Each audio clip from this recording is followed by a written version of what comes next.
celebrate like the new year. It's like you know what you're doing. Move till you're losing control. Put up your glass for a toast now. Let's make it last to the sundown. Tell them we made it, you know. Tonight we gonna make it loud. Let's get up, let's get way too wild. They cannot take away from ya. What's inside, see it shine on ya. You shine like diamond. You keep it bright, keep on burning like a fire. You light me up, or you light me like a lighter. Feels like this could be something, yeah. Let's celebrate like the new year. It's like you know what you're doing. Move till you're losing control. Put up your glass for a toast now. Let's make it last to the sundown. Tell them we made it, you know. But I'm praying harder. We went far, but we going farther. Love the sound, so we turn it all up. We dancing all night, oh I know you. Feel the rhythm in your feet, yeah. Keep moving forward, believe this. Toast to the ones who can see it. Yeah, let's celebrate like the new year. Just like you know what you're doing. Move till you're losing control. Put up your glass for a toast now. To the sundown, tell them we made it, you know. Let's celebrate like the new year. Just like you know what you're doing. Move till you're losing control. Put up your glass for a toast now.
Bantu abenkosi, Baba Betikhulu, members of parliament present, principal secretaries, representatives from the RA's office, UNAIDS country director, UN agencies present, Nature Council management and staff, senior government officials, civil society partners, people living with HIV, youth representatives, media houses, ladies and gentlemen, good morning to you all. Good morning. How are you today? I can't hear. Yes, we thank God that we are all here and we are all fine. I request that we start our program today. And my name is Rejoice Nkambule, the Deputy Director of Public Health, standing in for the Acting Director who has been assigned to another equally important activity of the Ministry of Health. So I will be directing the program this morning, and I request that we start with a word of prayer, and we're going to ask the Director from PSHAC, Babesandile Mweli, to lead us in an opening prayer. You have the floor.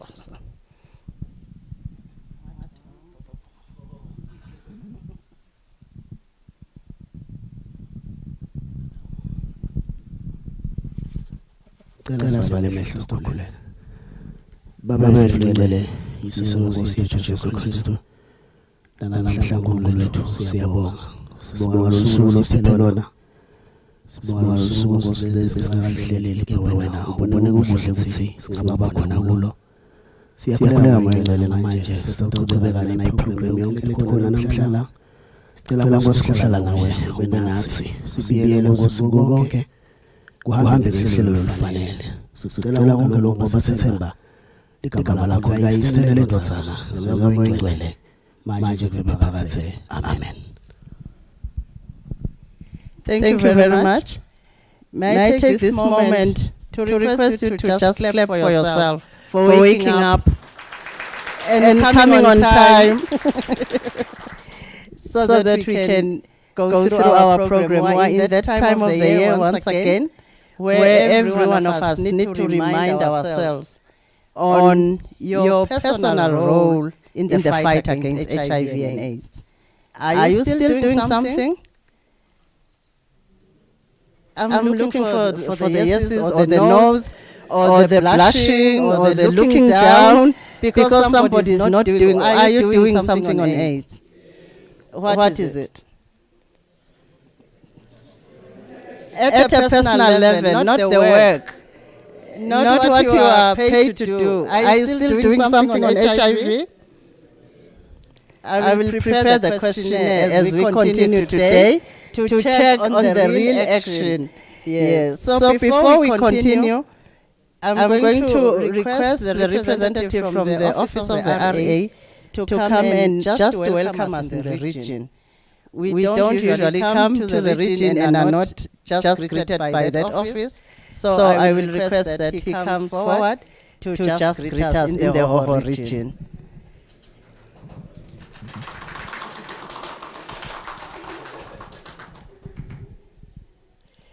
That's the surprise for today.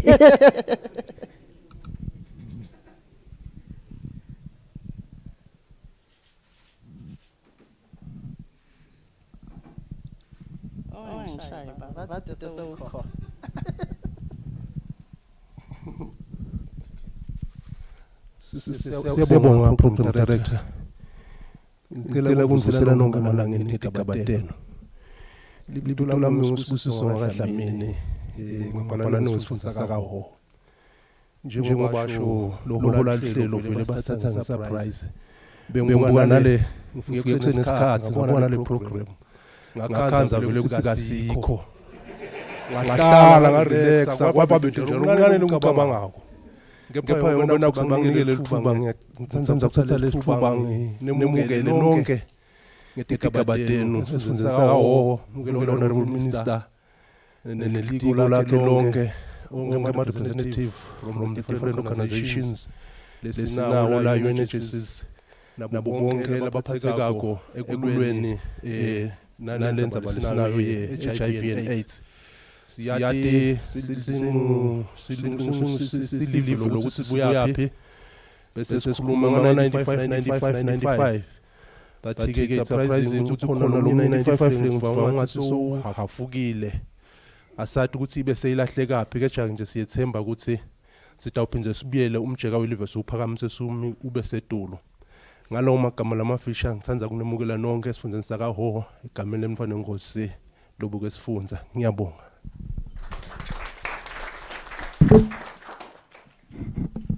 Thank you very much, Nkosi. Thank you to the RS. Let's give him a round of applause. The surprise speech was just on point. The surprise speech was just on point. He welcomed us. He recognized that he studied the program and didn't see themselves, but he is equally surprised. But he remembers we have an assignment of maintaining 95, 95, 95. A round of applause, Siyabonga Nkosi. Yeah. At this juncture, may I invite SNAP Dr. Bongani Masango to give us a background and the history of World AIDS campaign in the Kingdom of Eswatini. You have the floor, Dr. Bongani Masango.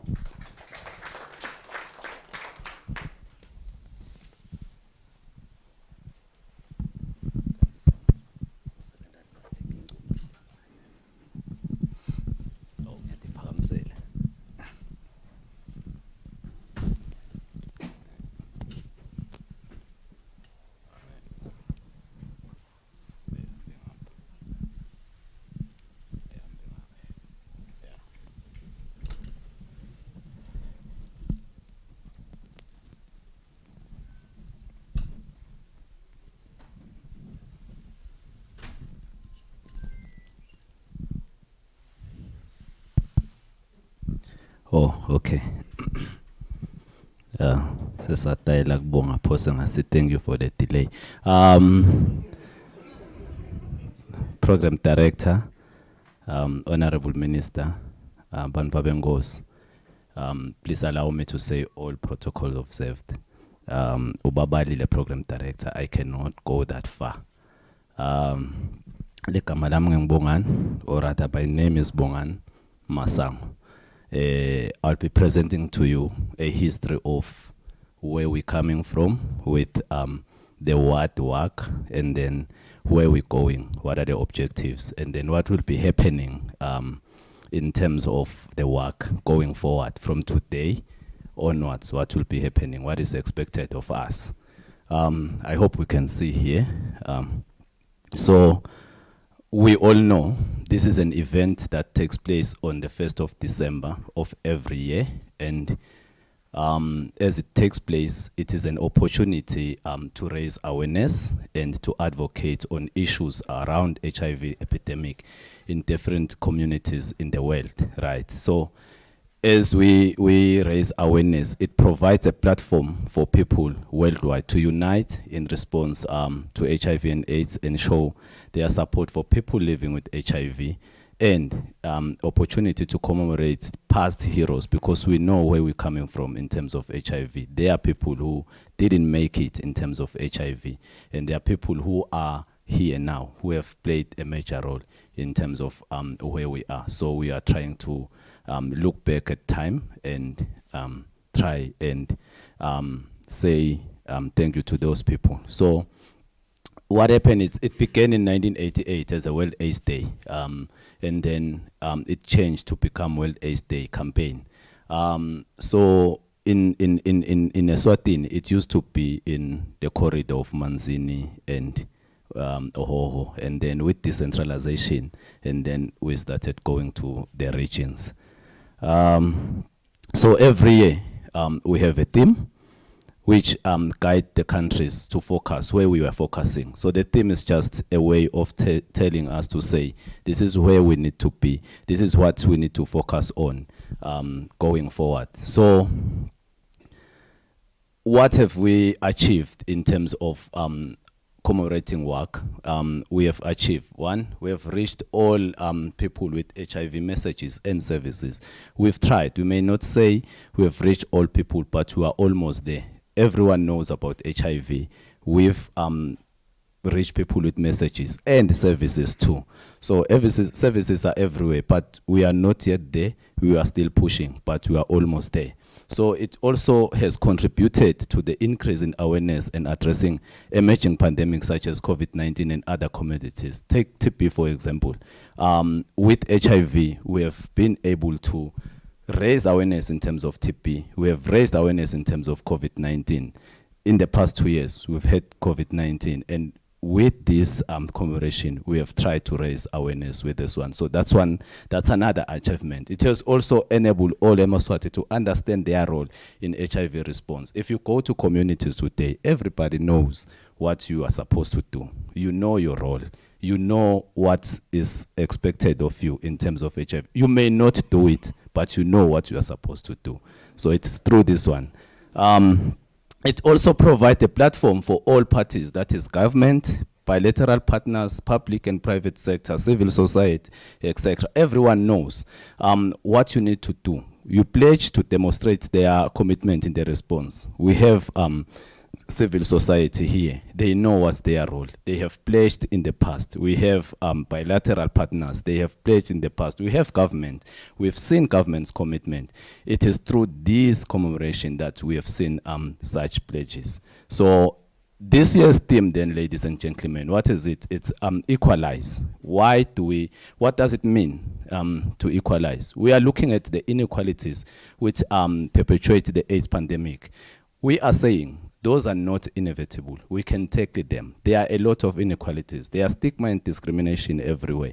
We have inequalities in terms of gender issues and other things. We are saying we can, these are not inevitable. We can tackle them. So the Equalize slogan is a call to action. It is saying for all of us to work for or proven practical action needed to address inequalities. You have your role to play in order to end inequalities. So this is a call for action to say everyone must play his or her major role in terms of ending the inequalities, so that we go to 2030, we know what is happening. We want an AIDS-free generation. So the local theme, because we take the global theme and then we localize it. So our local theme is Equalize, Eswatini ending AIDS for all.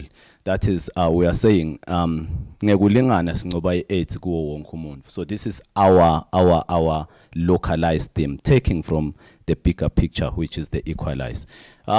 We have global objectives. Globally, this is what is needed. This is what is expected of us. We expected to increase availability, quality, and sustainability of services for HIV treatment, testing, and prevention. We need reforms, laws, policies and practices to tackle the stigma and exclusion faced by people living with HIV and by key and marginalized population. We're talking of key population, so that everyone is shown respect and is welcome. Next one is we ensure the sharing of technology to enable equal access to best HIV science between communities and between global south and north. And then last one, we need communities will be able to make use of and adapt the Equalize message to highlight the particular inequalities. Then we have our local now objectives. As a country, from the global objectives, we are looking at what? We are looking at providing a wide range of HIV services to target priority audiences. We said we have reached more people, but we still want to go further and provide services to targeted priority audiences. We want to reduce the wider community towards reducing new HIV transmission through combating HIV prevention. We want to focus more on HIV prevention. So we want to reach more people with HIV prevention interventions. And then we want to advocate for modification of policy and legal barriers that increase vulnerability to HIV infection. Those marginalized groups, those vulnerable groups, we want to increase the policies and legal barriers that increase this vulnerability. To address inequalities, preventing access to HIV services, increasing exposure to HIV. And lastly, we want to mobilize continued commitment to ensure sustainability of gains made in the HIV and AIDS. So if we don't sustain what we have done, then we are going to go back to where we're coming from. So we need to work and then try to sustain. We know one of the biggest issues in life is sustaining what you've already done. So we are trying to do that. Then the National World AIDS Day commemoration, this one will be conducted physically in Eswatini, and then also visually for wider public reach. And then today we are in the launch. We will talk much on the launch because we'll be doing it. This is what we are doing today. And then on the regional events, before the main day, we are going to have regional events. So we'll be going to the different regions, 3 of the regions, and then the last region will be on the 1st of December. So on the first one, that is the Lubombo region, this one will be on the 4th of November. You can take it down to your calendars. This will be on the 4th of November. And then our target audience is adolescent girls and young women. So here we'll be dealing with critical issues, that is we've seen the continuous surge of HIV new infections among adolescent girls and young women. So we'll be dealing with those things, those issues. So it will be held at Sitobelo. Is it? Yeah, it's Sitobelo, yeah. It will be held there on the 4th of November. On the Hoho region, we'll be here in Babane East. That is, will be at the Prince of Wales Stadium. The date, 11 November. Our target audience is all the vulnerable population. We're talking of key population, we're talking of adolescent girls and young women. We're talking of all other vulnerable groups. And then for the Manzini region, we'll be at Pondo Inkundla. This is a new Inkundla that is situated around Mankayan. So we'll be there. Our target audience there is men. We are having problem with men. If you look at our past, studies that we've done, SHIMS, you can see that as much as we can see that there is high incidence among women, but we know if we target men, we can reduce that incidence. If we target men, whether it's adolescent girls and young women having high incidence, if we target men, because there's intergenerational sex, there's transactional sex, and all other things. So if we target men. So at Pondo, we'll be targeting mostly men. It doesn't mean the others won't be targeted, but our primary or main focus, it's men. So then going forward, the main event, ladies and gentlemen, will be at Shiselweni and Keke Inkundla. So target audience there will be targeting people living with HIV and other vulnerable population. And then the main event will be broadcast live on our radio stations, EBIS, and then the TV stations. And then we'll also be live on some of the Facebook, Twitters, what else? Other social medias. Let me say that. Other social media. So, ladies and gentlemen, this is in a nutshell what is going to happen. From today, the work has started. We are going to the regions, and then until we meet again on the 1st of December. And then from the 1st of December, it doesn't mean we end there. We'll still be doing more of the work. There are other smaller events that will take place going forward until we come back next year. Thank you so much.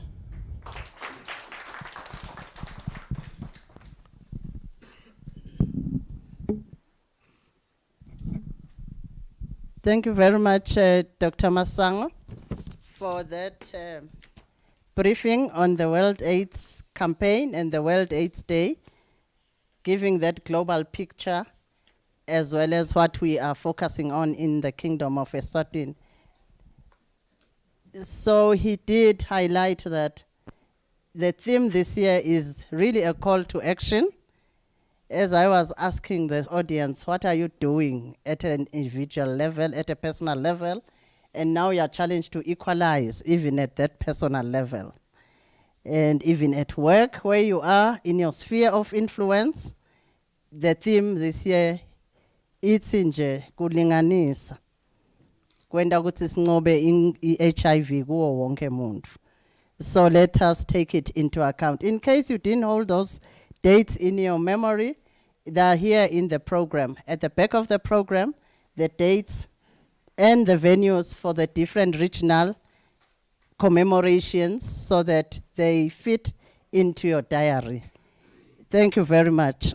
At this juncture, Honorable Minister, distinguished guests, I would like to invite the next speaker to the podium, and that is Ms. Tobile Dlamini from Business Eswatini to talk on the position of the private sector in ending AIDS. You have the floor, ma'am.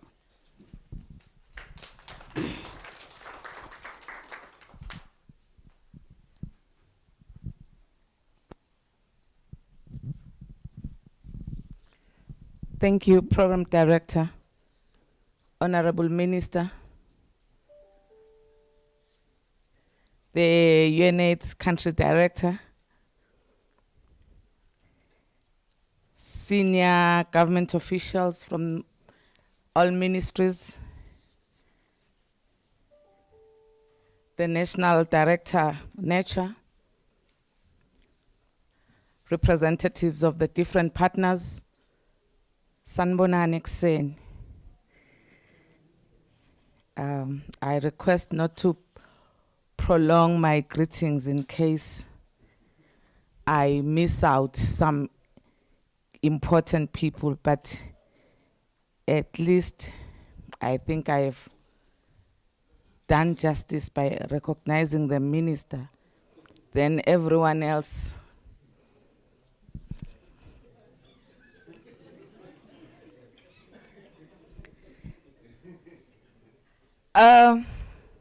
It is a pleasure, Minister, on behalf of the private sector response, to stand here today and say, as a sector, we want to reaffirm our participation, our commitment, and our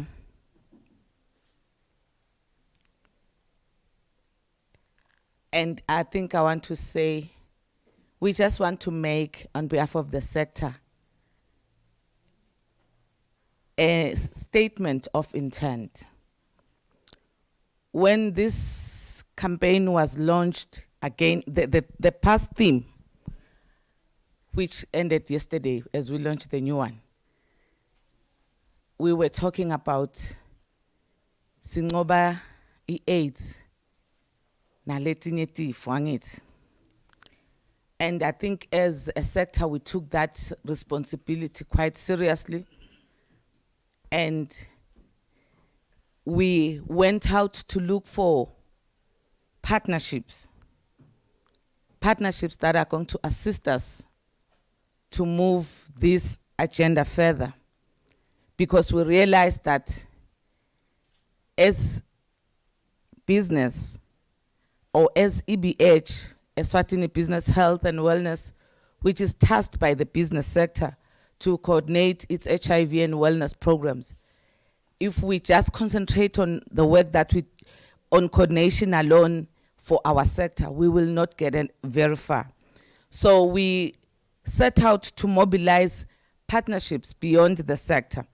And I am happy, Minister, that over the few months, we've created some very strong partnerships, particularly to try and address the issues of HIV. We created a strong partnership with the Lanuch Commission, trying to reach the population that has been very elusive, the population of employees in particular around the textile industry, and also probably our general plantations. And I'm happy to say that within that program, we moved further as a sector to say, when we go to a company premises, we no longer just talk to testing and referral, but we provide a full house of services. So we've been able, through this partnership, to start to test, to initiate, to give prep, to, to do cervical screening, all these other things that then become a catalyst to making HIV/AIDS a bigger problem for our country. And I just want to quote the statistics. I think this partnership was rolled out in February. But since that, we've been able to test 4,309. 1 minute. How? But nonetheless, I just want to say, and we're able to pick 151 positives and initiated 126. I'm picking the 151 positives and 126 initiations. Where did the others go wrong? There's still a problem that as we equalize, we need to look into these things. But I just want to close maybe by saying we continue to look for new partnerships to address all these issues. And we have committed that this year, as we work with our partners, we want also the sector to be visible in all the campaigns as they have been launched, because usually would be more visible on the last day, that is the 1st of December. But now we want to be visible as a sector in all the regions, because our services usually don't only touch our employees, but they touch also the communities that we work with. So I want to say we want to commit and reaffirm that as a sector, we are going to make sure we equalize our services. They become equitable and accessible to all our members, and so that we can help the country end AIDS for all. Because I have 1 minute, I just want to say, I just want to reaffirm that we have a strong partnership with nature. And part of that, Minister, is going to be looking into engaging the affluent men, as they said.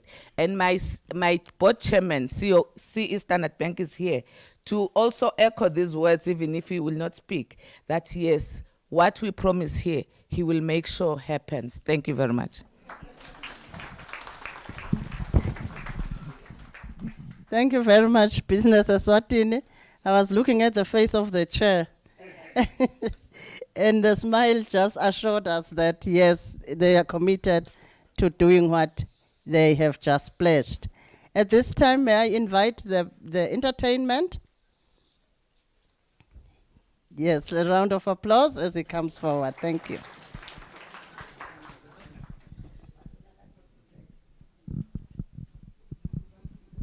One, two. Siyabonga kakhulu. Entertainment nje. Nami ngiyatibongela kubalana. My name is Mtura. I will just borrow from all the protocol that has been used to greet everyone in the house. Sanbonani. It's exciting for me as a comedian to be in forums like this and speak about burning issues. I remember when I started doing comedy, I'm in front of employed people. With employed people. And it's very important, the work that has been done in the country on issues of HIV and AIDS. Ngivile njelana doctor nakakhuluma nangena akhuluma ukuthi what are we doing in our public spaces, in our forums. Siyatikela kangwane simakune campaign ivame kuqalwa imbali yeMaswati. Siyimbali yeMaswati. Sitayinqoba iHIV and AIDS. Kube nema campaigns on radio. Sometimes our radio is not that creative. Nangabe wakwalalela nje i-radio in the country, ma adverts ala kangwane, when you listen to the adverts, hayi kuvame kuba ngibabe nje nemsa wakhe all the time. If you listen to the radio adverts, kuba ngibabe nje nemsa wakhe sonke isikhathi. Every time there's a product, that is the scenario. Hey, mfana wami awugijima uye lapha kamaseko yongilazela libhara lami. Yebabe liphukile libhara gijima ke mfana wami, ye builders hardware build it. Embabane ngamanzini all the time. It doesn't matter what the product is, it's the same scenario all the time. If it is not that, qala ngesilandzelo. Dimbiwe insele ati shia builders hardware build it. Embabane ngamanzini semende udlala abantwana baze babumba ngawo tingomo. Yeah. All the time. Sometimes when they commentate football, when they commentate football, you expect that they tell you what is happening. Tsine siyakubuta. Ulithethe lapha Tony Tabetse waliniketa bani na. It's so when they say some of these messages will be transmitted through radio, I am very worried. I am very worried. When you go to the stadium, maybe you don't hear this, but when you are on the radio, it's always the same thing, which is why sometimes our national team struggles when they go play overseas, because la kutsiwa yalisuswa ke manje isihlango semnikati sibhekisa eParliament, Burkina Faso ke ibhekisa khona ke eMtsimba. So when they go to play in Burkina Faso, kuphela 90 minutes bafuna uMtsimba neParliament. It's just a mess. It's just a mess. So when they say some of these messages will be transmitted through radio, I get very worried. And sometimes when you listen and you are listening for jingles, you know, when you listen to YFM, you go and listen to other radio stations. This is YFM on the wireless. Ooh, remember when it. Ema jingles ala kangwane litsango.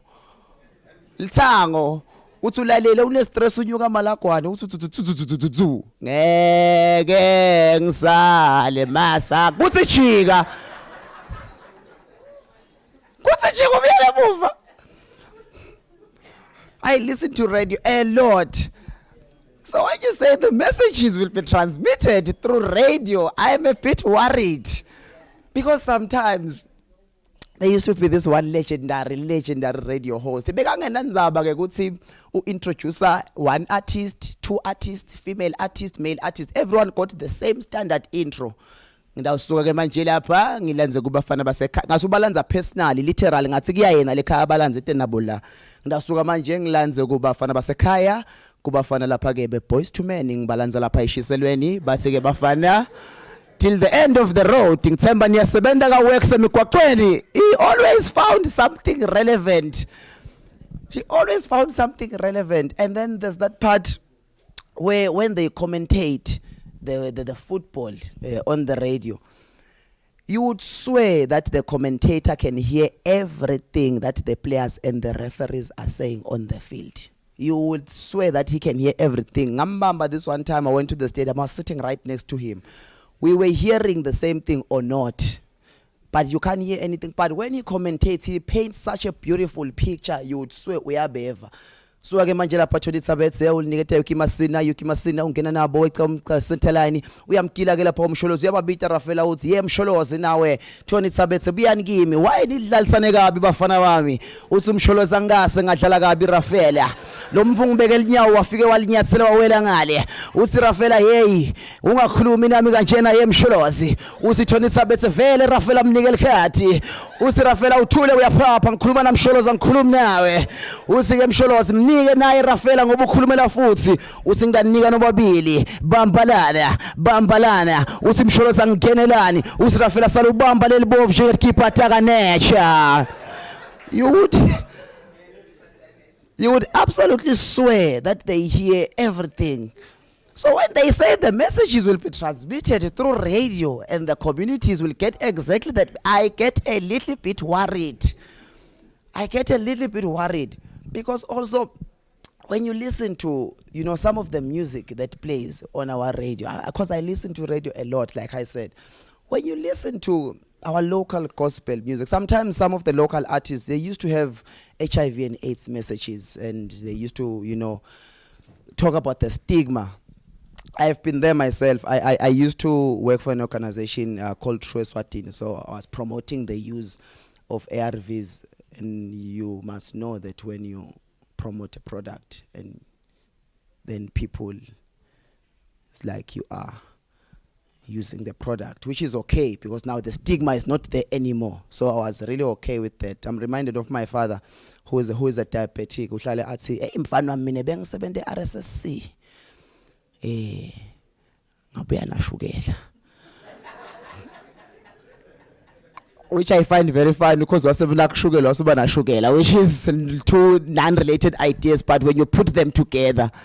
So anyway, when you listen to the songs, some of them when they sing, I think they sing about, you know, personal things. So if you can still throw in the messages there, I think it can still work, because I remember that time when there was that group that I won't mention that I used to like very much. You will just figure it out. When they sang, their leader used to cry in the middle of every song, and people used to say it's the Holy Spirit. And I beg to differ, as I will prove it right now. My assumption or my hypothesis is that it's not the Holy Spirit. It was that the group at that time, they were still starting out, so they were still poor, so they were still struggling. The leader is the only one who was employed, and all the backup singers, bong 44 banga 70. So when you listen to the songs, you can tell that they were struggling because they used to sing about poverty, and then he used to cry in the middle of the songs. To me, Senja.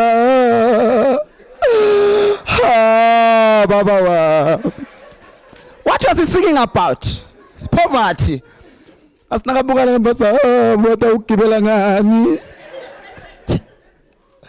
Because over time, they started winning awards, and then they started, cruising, started making money. The songs started changing.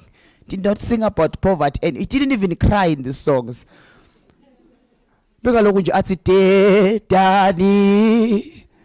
anginazi nemali.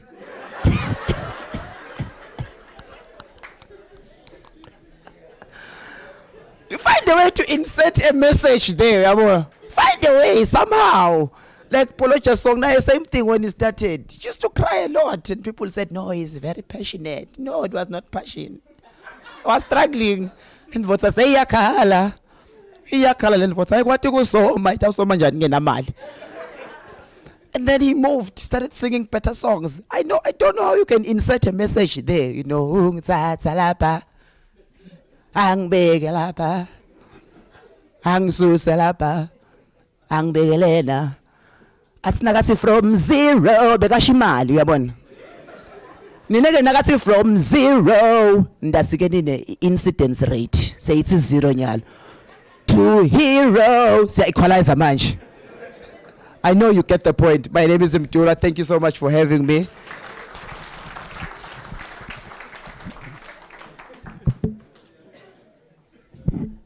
Thank you very much, Mtura, for that entertainment. I heard in another retreat that it's no longer called entertainment. What do we call it now? It's no longer called comedy. What do we call it? Humor therapy. That's what I heard. Occupational humor. Ah, yes. Thank you very much, and I'm sure it has just done that to us here. Yes, at this juncture, may I invite the Kango board chairperson to come and make his remarks. He will be followed by Beginko Sihlachwayo, who is going to speak on behalf of the people living with HIV. May you take the floor in that sequence. Thank you.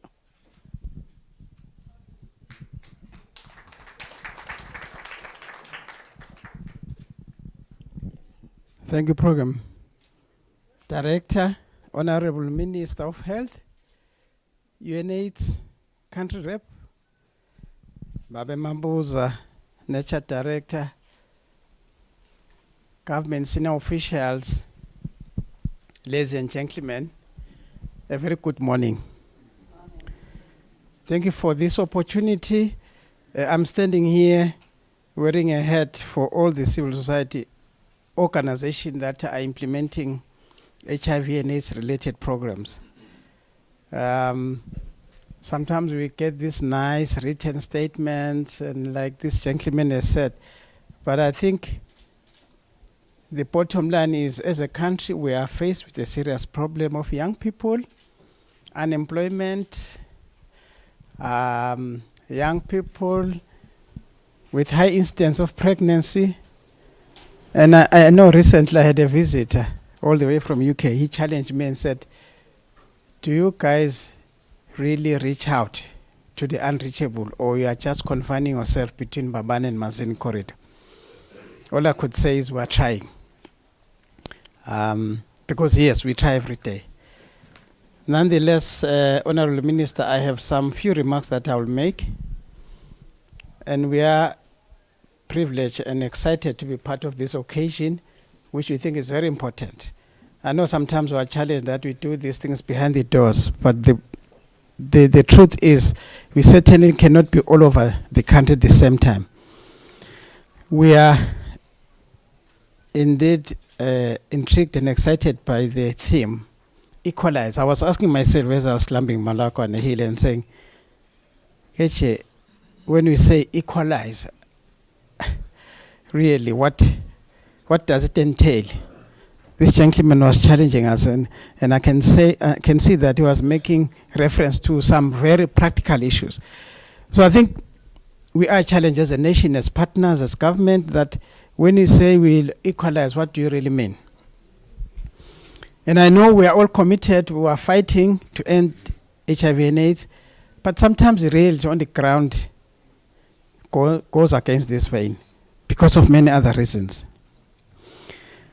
The theme today points out to a very strong multi-sectoral commitment approach to ending the HIV/AIDS pandemic. It also highlights the importance of delivering what we'll call quality, people-centered HIV and AIDS prevention. And somebody asked me, when you say people-centered, do you mean what? Because we hear a lot of cries, people are not consulted, people are complaining about this and that. And I hear Togotela Utsu, we target men. And I know we have been saying this for the last 10 years. But of course, we still have to continue to target men. So we need to strengthen capacity and resilience of communities' health system, including private sector. We have had the director business alluding to that. The event, of course, is an excellent platform to challenge us, to really engage without leaving anyone behind on the whole narrative of HIV prevention, treatment, and care.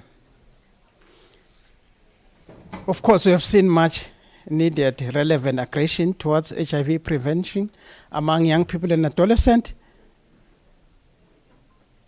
And of course, for us, this defines what equalizing mean, because it means we'll take on board the really affected people. I recall some time back, somebody challenged me and said, why are we not focusing even on the 6 and up to 10-year-old? Speak or talk or say relevant messages. The engagement of boys and men in HIV prevention, treatment and care support, as well as gender-based violence prevention and reporting, needs to be scaled up for them so that they are equal players in the prevention of new HIV infections. The scourge, clearly, of gender-based violence is a threat to the efforts towards ending the HIV pandemic.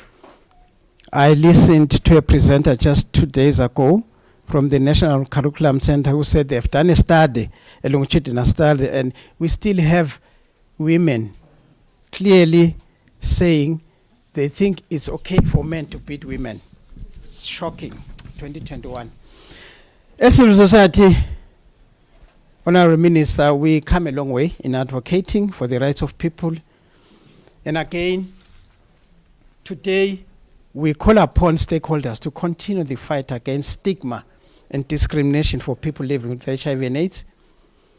People living with HIV deserve equal treatment by their families, communities, and require that they live their lives without being judged and humiliated for taking life-saving medication.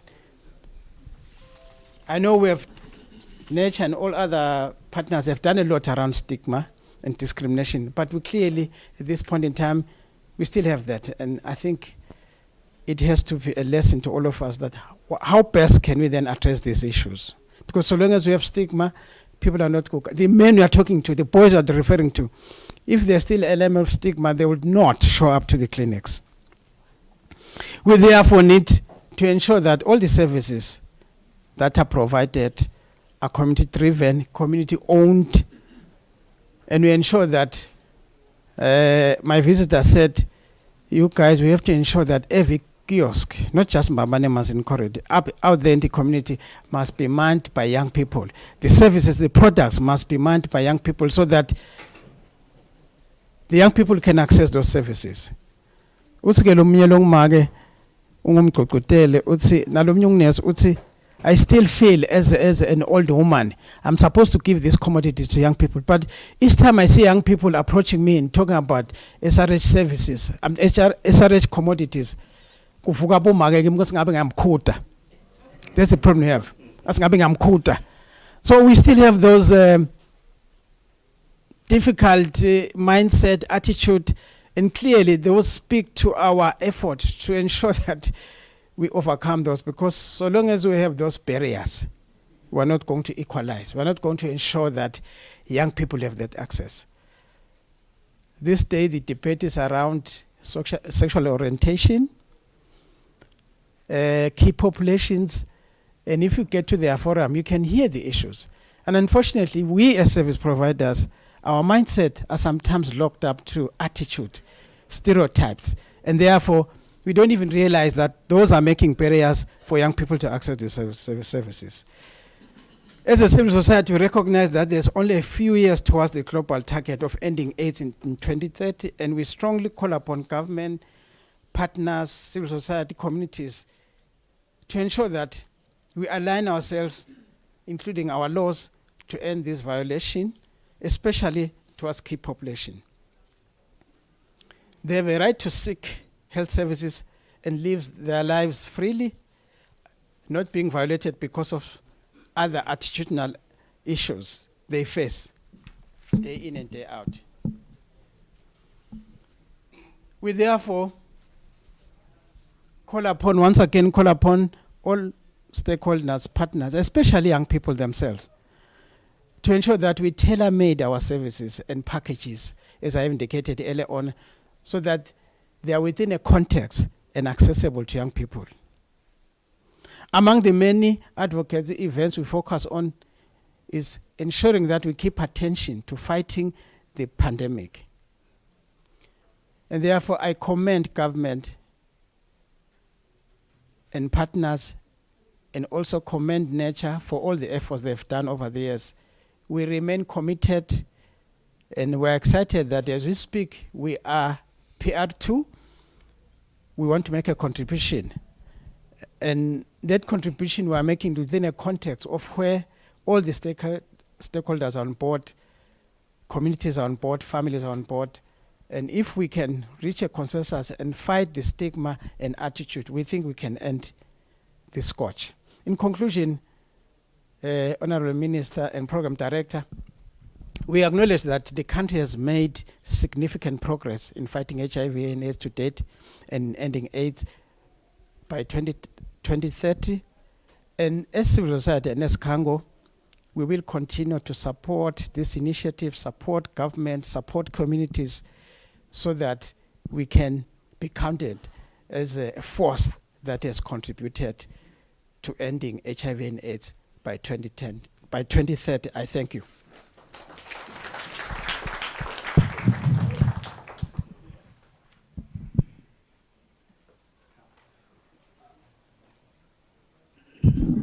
Thank you very much, Baba Mnesi. I had called the next speaker. Yes, I had invited the next speaker after Baba Mnesi. Is the speaker around? Yes, can we help her come to the podium?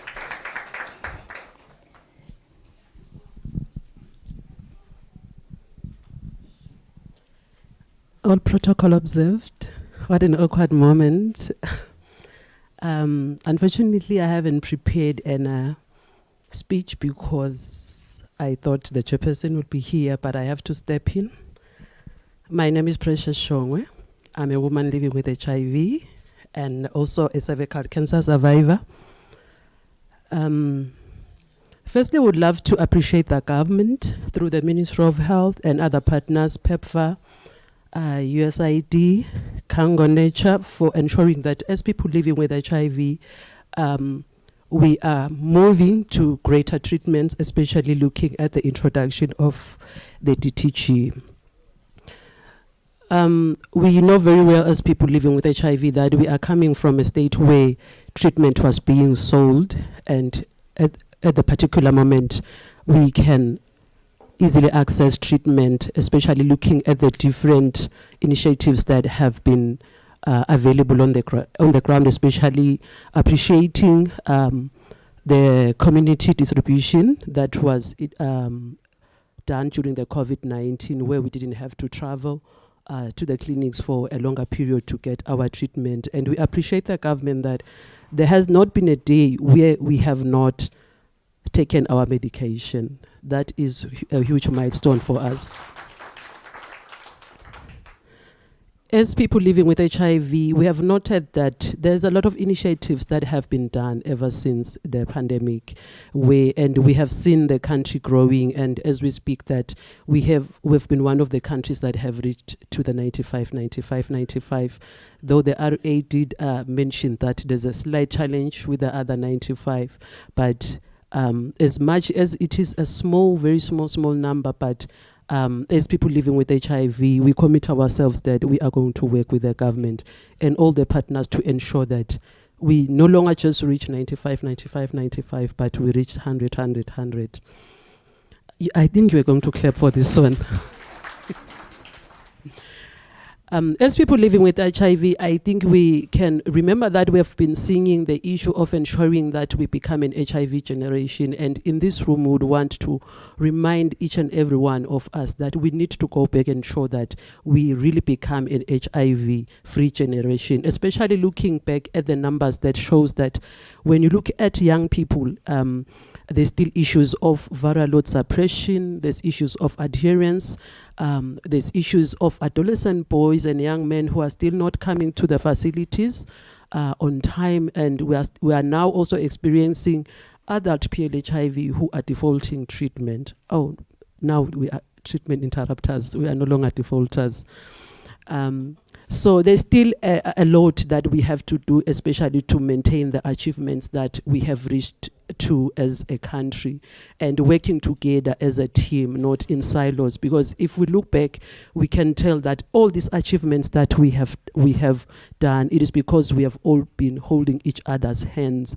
And so it is high time we go back and work around as a team and ensure that we close up the gaps, especially when we look into issues of adolescent girls and young women. We have noted that there is a high number of GBV, especially in the country. And one thing that we have noted as people living with HIV is that if we are going to tackle GBV, then you need to speak about gender and gender equality, and we need to bring men on board. There is no way you can bring up issues of gender and gender equality and leave the boys and young women, young men, and also men in terms of ensuring that they are champions when it comes to issues of gender-based violence. We also, yes, also as people living with HIV, we just want to commit to this house that we want to work with the ministry and the different partners to ensure that we all on the ground, we have equal opportunities, we have equal resources, and we have equal funding to ensure that we reach the 100 and ensure that Eswatini remains an HIV-free generation, and we are no longer going to have any new infections. I submit. Thank you.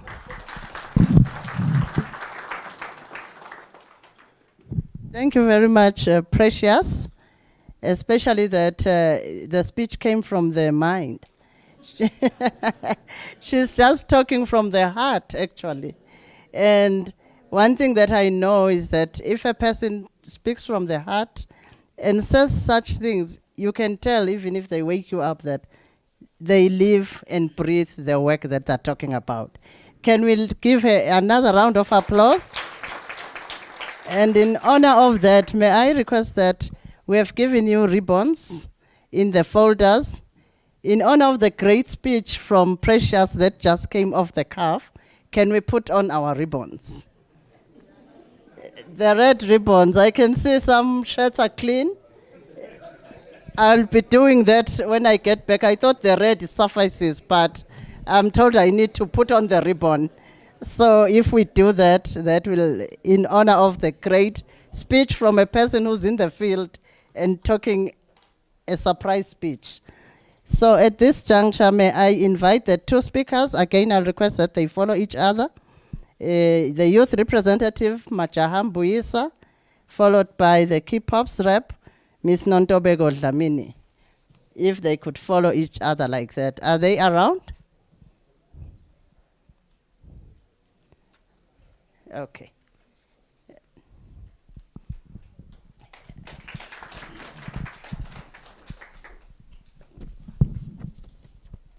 It's a very good morning, everyone. All protocol observed, and I would like to honor to be in the presence with Honorable Minister. Yes, it's a very great honor for me. Yes, so I'm standing before you as a young person living with HIV, not only just living with HIV, but freely and positively living with HIV. Yes. Yes, so from the previous speakers, I've noted that there's been a call to action to equalize. So I'll just share briefly on what does equalize mean to me. So equalize to me, as speaking on behalf of young people, means that it is high time that everyone who is engaged, everyone who is involved in the alleviation of the HIV pandemic in Eswatini, it is high time we come to a point whereby we acknowledge and also recognize young people, and also recognize their willingness to get involved and lend a hand in the alleviation of HIV pandemic.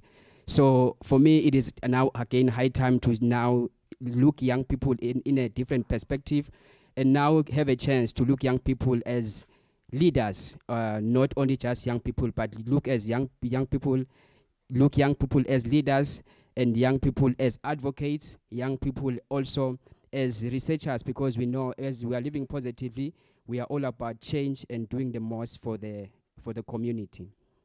So also, I'm here to speak on the youth HIV prevention experiences.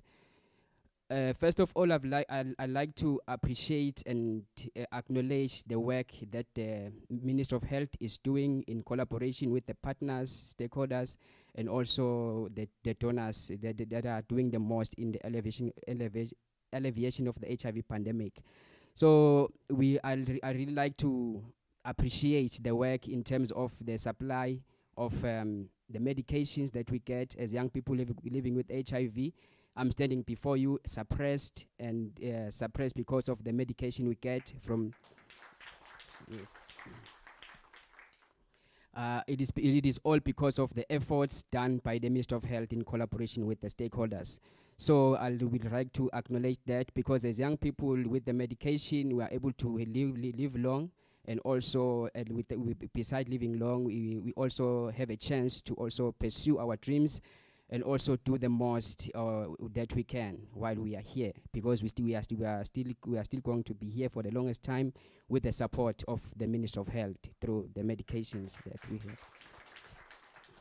Yes, and also we like to acknowledge the SRHR policy that was put in place that allows the adolescent girls and young women to access the family planning commodities, which was a scarcity before. Now we are happy that it is in place. Now our young women and girls are able to access these services, which enable them to prevent themselves from getting HIV. And also we appreciate the peer-led interventions that are put in place, in which some of them are led by the young people. We really appreciate also the opportunity to be leaders as young people and to implement some of the services that are in place. So I'm standing before you implementing and leading an intervention that is transitioning young people into adulthood, which is a great opportunity for us, giving us an opportunity to share our experiences to other peers and young people. And besides that, and also to change the young people's lives necessarily for the best. And also we appreciate the GPV interventions by the Minister of Health and also the stakeholders and partners to ensure that young people rights are known and the young people rights are implemented, not just written down. And also we appreciate the availability of PrEP that has been put in place to ensure that we fight HIV, even for our young people who are also not living with HIV, but those who are negative, to ensure that we also keep them negative for the longest time, and we don't want them to get HIV. At this point in time, in collaboration with the partners in the House, Minister of Health, it is a call for us. I would like to say it's a call to action to ensure that we work together collaboratively to ensure that we don't have new infections coming in Eswatini. As young people, we accept the call to action to say that we'll play our role, we'll play our part, and we'll give the best we can to ensure that our young people access the services, and also beside accessing the services, and also we ensure that we play a role of eliminating HIV and AIDS in our community, the young people. Yes. So, as we all know that young people are mobile, we have challenges around the HIV prevention. We have challenges around HIV prevention.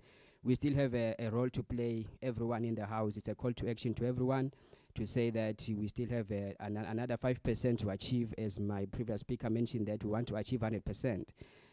So we still have a role to play in terms of ensuring that we involve, we do also again go back to the drawing board and involve the young boys and men to ensure that we also have them, because when we speak Equalize, we ensure that we must also be in the same line, in the same platform to ensure that we eliminate HIV from all parties. So now I'll also speak on yes. Okay. So, okay, in conclusion, I'm just speaking on my conclusion now to say that to the Equalize theme to us means a lot, because now we are stepping into a platform, into an era whereby we'll have equal opportunities, equal resources, and also it's a call to action to say we want young people to be involved and engage in all platforms and in all processes, and not be left behind. And this includes also young people living with disability, because as much as they are living with disability, they are also those who are living with HIV. So we want to be engaged and also be involved in all processes. Thank you.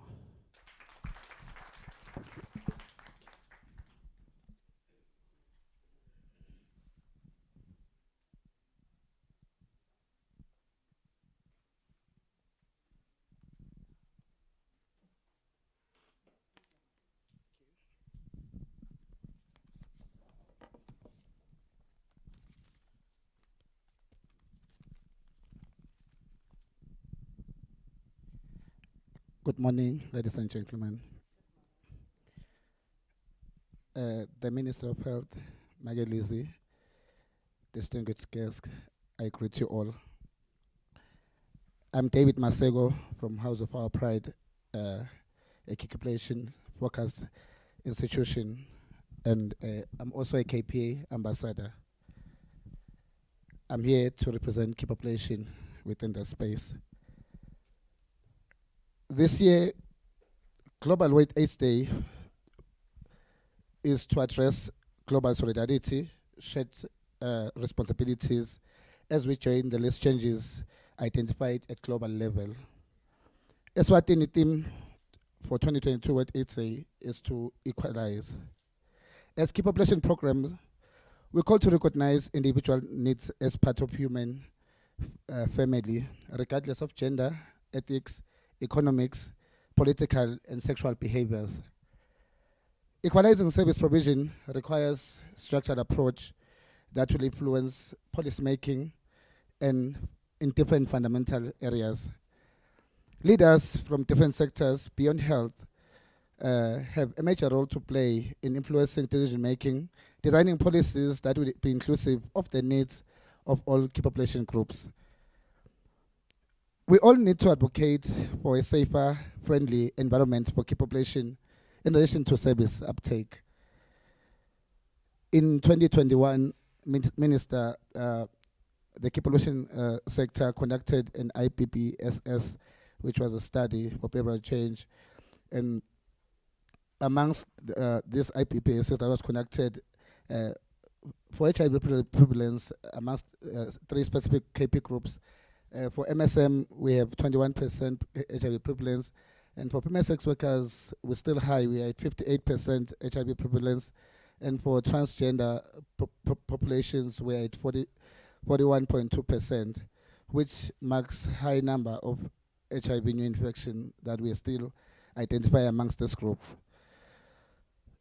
So in some of these findings within the study, we're addressing the structural barriers in service uptake. And 25% of female sex workers that participated within the study, they said they still felt afraid of accessing healthcare services in different facilities due to stigma. And of course, 21% still reported to have been refused police protection.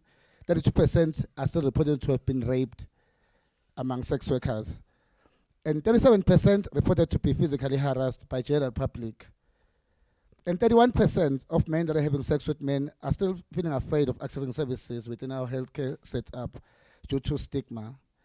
But 8% are reporting to have been raped. I think this also includes the younger MSM that are more vulnerable to the older men that we are having. And 50% of transgender women reported to have severe depression due to their identity of gender markers, but they are wrongfully placed in different service delivery points. The Ministry of Health has played a significant role in the past years to address these barriers with support of technical partners, which is USAID, Global Fund, European Unions, UNAIDS, and other UN houses. However, there's a need for a meaningful commitment to address these barriers in engaging other institutions beyond health. We speak of the Ministry of Home Affairs, we speak of Ministry of Education, we speak of the Ministry of Justice. Key population needs, there's need for key population to be included in other existing programs. We know PEPFAR is already on that journey. We've got programs like DREAMS, whereby there's inclusive of children of sex workers that are also benefiting now within these programs. So we've identified other young key population that are left behind in our programs due to the age barriers. To make an example, when you start providing services to an MSM at the age of 18, when you start testing them, they're testing positive already. It's a sign that they've already been having sex before the age of 18. Integration of KPs across all programs is necessary for the nation to end HIV. Even if we are doing young people, if we are doing adolescent girls, even if we are doing young women, for whatever programs that are ending HIV, we need to start integrating KP groups across. We as KP implementing partners or KP representative are committed to support the ministry in ending HIV new infections among key population. And we are walking the journey towards reaching 95, 95, 95, even within our KP program. I thank you, Minister.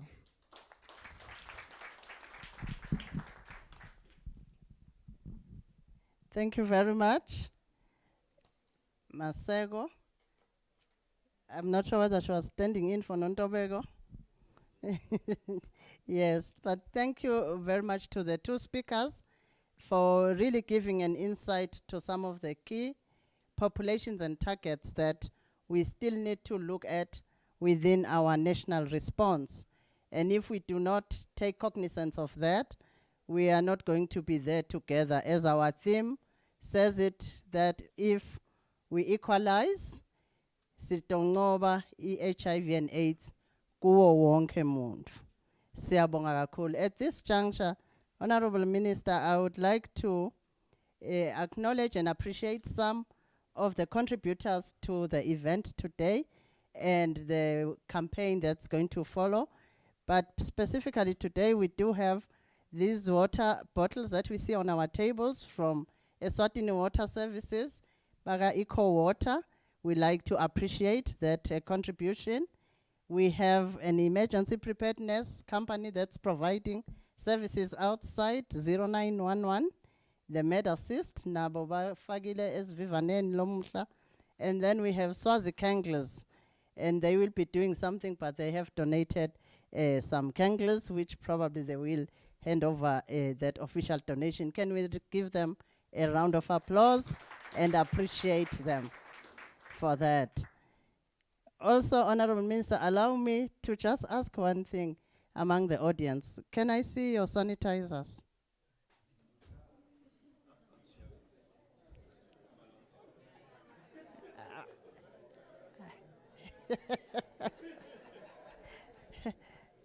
Who can take the picture for the minister to see? Yeah. So they're still looking and some are not coming up. COVID is still there. So let's not forget what we need to do. Agreed? The minister was reminding us that even diarrhea is up. What does it mean to our hygiene practices?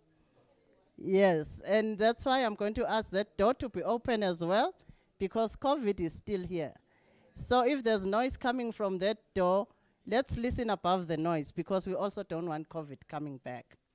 So if we can just continue doing that, let us not forget to do that. Can I see your condoms? So you don't have sex.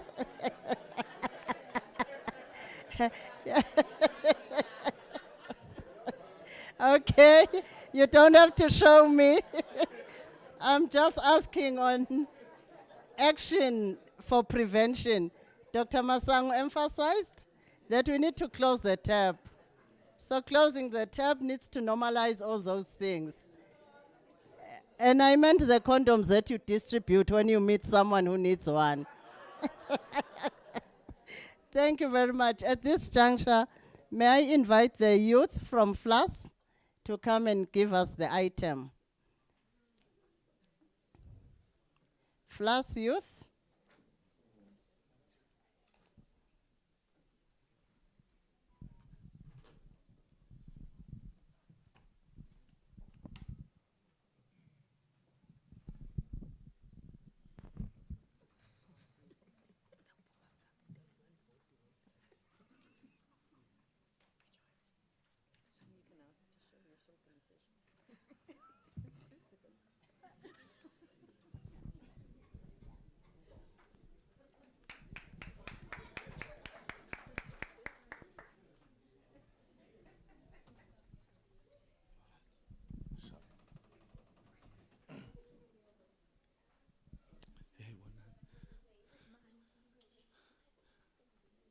Come, concentrate.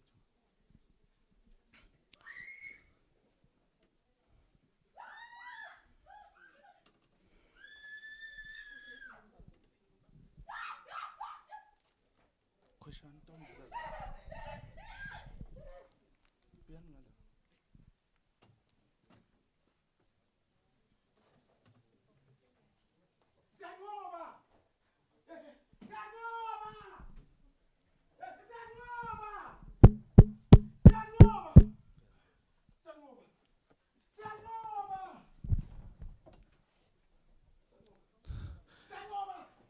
Ligama lami nguSiyanqoba, ungangibita ngasiya. Ngilapha ngiqonzane nayo ngqo. Leyo AIDS. Laba wiswa AIDS sengikhona manje. Sengikhona.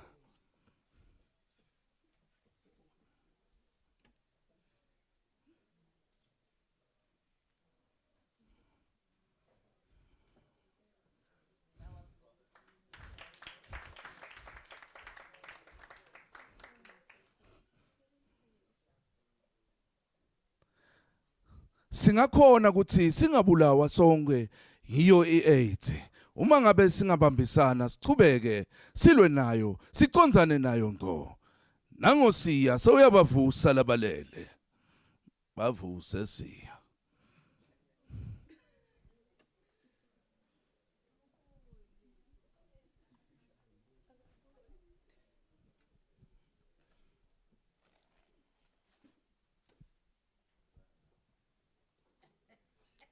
Bavuka labalele cela shayitandla.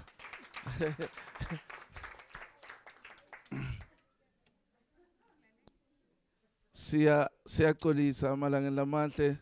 We just drafted the script now siyacela ukuthi ni support next time. We are still going to do a big thing. Lengicabanga ukuthi itawuchubeka ingene siuhambise kakhulu lo mlayeto khona esiven. Xa sibashayele tandla ba smart labantwana ba actor nyalo nje.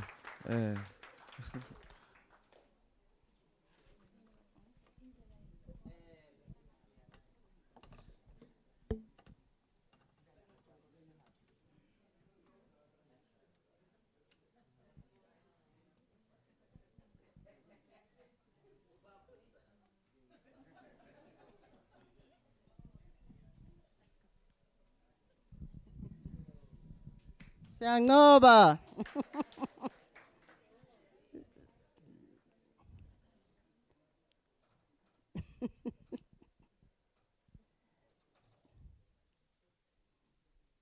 Siyanqoba. They are still taking pictures of Siyanqoba and his Siyabonga. Thank you very much. Can we give a round of applause to our youth? I'm not sure if there's any better than this. I saw it best. There's no better than this. So it means they operate well on the last minute. So that's wonderful. Thank you very much. At this time, may I invite the UNAIDS country director to take the floor.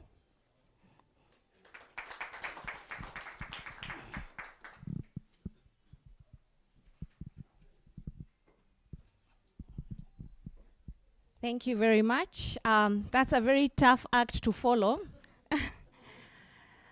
I would like to start by greeting everyone and to acknowledge the presence of the program director, Rejoice, the Minister of Health, Senator Lizzie Nkosi.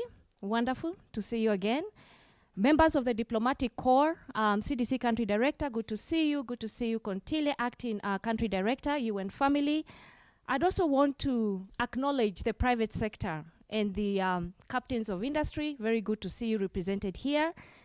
I also want to acknowledge the Nurture Director, my brother, Babe Mabuza, and Kango. Very good to see you here. Senior government officials, civil society. It's very good to see all of you have come in such large numbers. Media representatives, very good to have you here. People living with HIV, key populations, wonderful to see you, David Maseho and others from the key populations. And all distinguished ladies and gentlemen, if I have not mentioned you, I acknowledge your presence here. Today, we are here for one purpose. We are here in solidarity to acknowledge that today is a really important day. It is the day that we are launching the World AIDS Day here in Eswatini.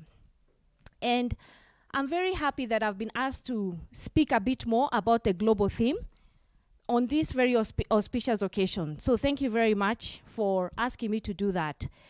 Now, distinguished ladies and gentlemen, the World AIDS Day theme has been propelled by the realization that inequalities that are perpetuating the AIDS pandemic are things that we can actually address. They are things that we can tackle. They are things that are not inevitable.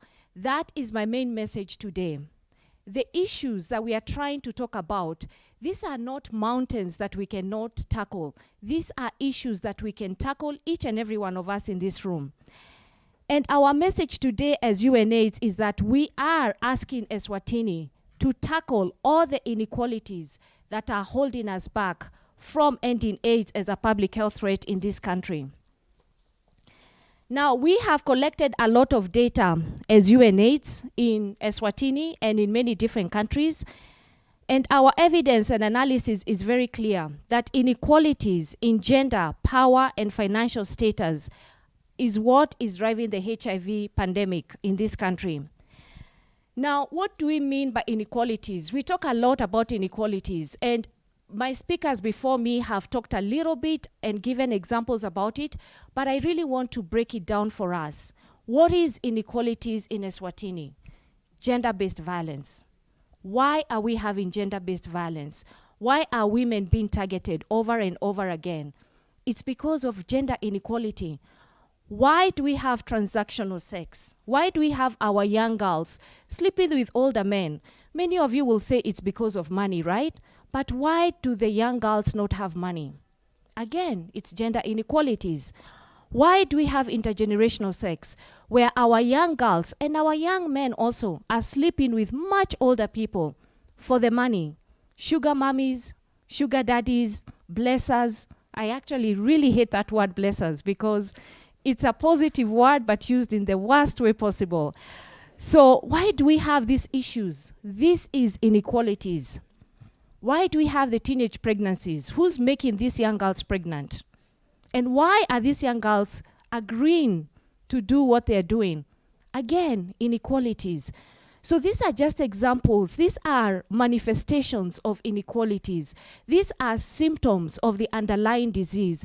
The underlying disease is inequalities. And all these things, intergenerational sex, GBV, teenage pregnancies, this is a manifestation of the actual issue, which is inequalities.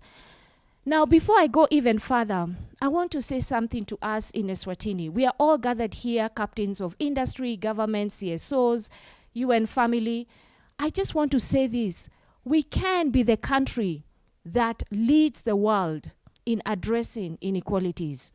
Eswatini is not the only country that has inequalities. I have to say that Southern Africa has very serious gender-based violence, much more than other countries in Africa. But we can be the ones that tackle this issue, tackle it head on, and be the first country that's a role model for other countries. Wouldn't we like that? We are so proud of the fact that we've achieved 95, 95, 95. We were one of the first countries. Botswana has now joined us. But how about we set a new challenge? I like what you said to me, Minister, when I first met you and I just come into the country. You said that achieving 95, 95, 95 is the first step. We need to stay there, and then we need to set a new target for ourselves. So can I challenge all of us today? Let us set a new target for ourselves of addressing and ending inequalities. And I also want to say something else. Don't think about it as this is a problem for young girls out there. We are talking about your daughter. We're talking about your wife. We're talking about your sister. We're talking about your niece. We're talking about your grandchild. We're talking about your neighbor. This is personal. And can I also say something else? What pandemics have taught us, COVID, is that we are not safe until everyone is safe. Today we are in this room. I'm happy to see we've opened the doors. But we know that if there is 1 or 2 people with COVID in this room, none of us is safe. The same thing with HIV. We are not safe until all of us are safe. Please never think of it as this is an issue that's out there. My family does not have HIV, or it's just those people out there. It's the key populations. You do not know. It could be your daughter. It could be your sister. Maybe not today, but maybe tomorrow. So please let us all take this personally, because we are not safe in this pandemic of HIV until all of us are safe. Now, what gives me so much hope and comfort is because we know what to do. The issue of addressing HIV is not nuclear physics. Frankly, it's not. Our data has shown us what we need to do. We know what works. We know specific things that work. And so all we have to do is to do what works. My brother that spoke earlier from Ministry of Health, Dr. Bongani, he mentioned some of the issues that UNAIDS is calling for. We are saying, let us increase availability, quality, and suitability of services for HIV treatment, testing, and prevention for everyone. The question is, are we reaching everyone? Are we truly, truly reaching everyone in Eswatini? Is someone being left behind? I would say yes. Some people are being left behind. Who's been left behind? We talk about the key populations and the hard-to-reach populations. Let us do all we can to make sure that we leave no one behind.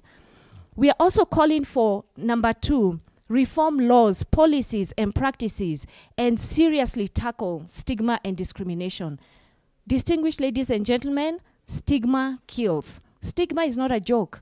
When you discriminate against someone in the clinic, that person will not come back. And you are killing them. You're killing their spirit, you're killing their emotions, and ultimately you could even kill them physically, because if they don't come get their medication, they could die. So we need not to be talking about stigma and discrimination anymore. We need to eliminate it. And we need to really focus on the marginalized populations and make sure that we are treating everyone with respect. Treat everyone the way you would like to be treated. And we need to make sure that discrimination is not talked about again in this country. We're very happy that we're partnering with the people living with HIV, and they're rolling out the stigma index study this year. We very much hope that the results of those studies will show that discrimination has gone down in Eswatini. We are also talking about sharing technology. You've probably heard about the long-acting HIV medication. We are calling on the North to share the technology with the South to ensure that we are not the last ones to receive this medication. We want this medication to be made available in Africa the same time it's been made available in America. And in the case of Eswatini, we also need to intensify our prevention efforts. We know that. We know our young girls are affected. We need to intensify the support that we are providing to them. And lastly, as my brother has said, we need to ensure we are achieving 95, 95, 95 in all Inkundlas, among all age groups, among all ages. Now, the other issue I'd like to talk about is the role of communities. Now, I want to take you back to 40 years ago when the HIV response started. I don't know if you remember, but at the time that HIV first struck Africa, people were dying, seriously. I come from Kenya, and in my country, you would see someone today, they get extremely thin, and then they're gone. The hospitals were filled. There was so much fear. And why is that? Because the drugs were not there.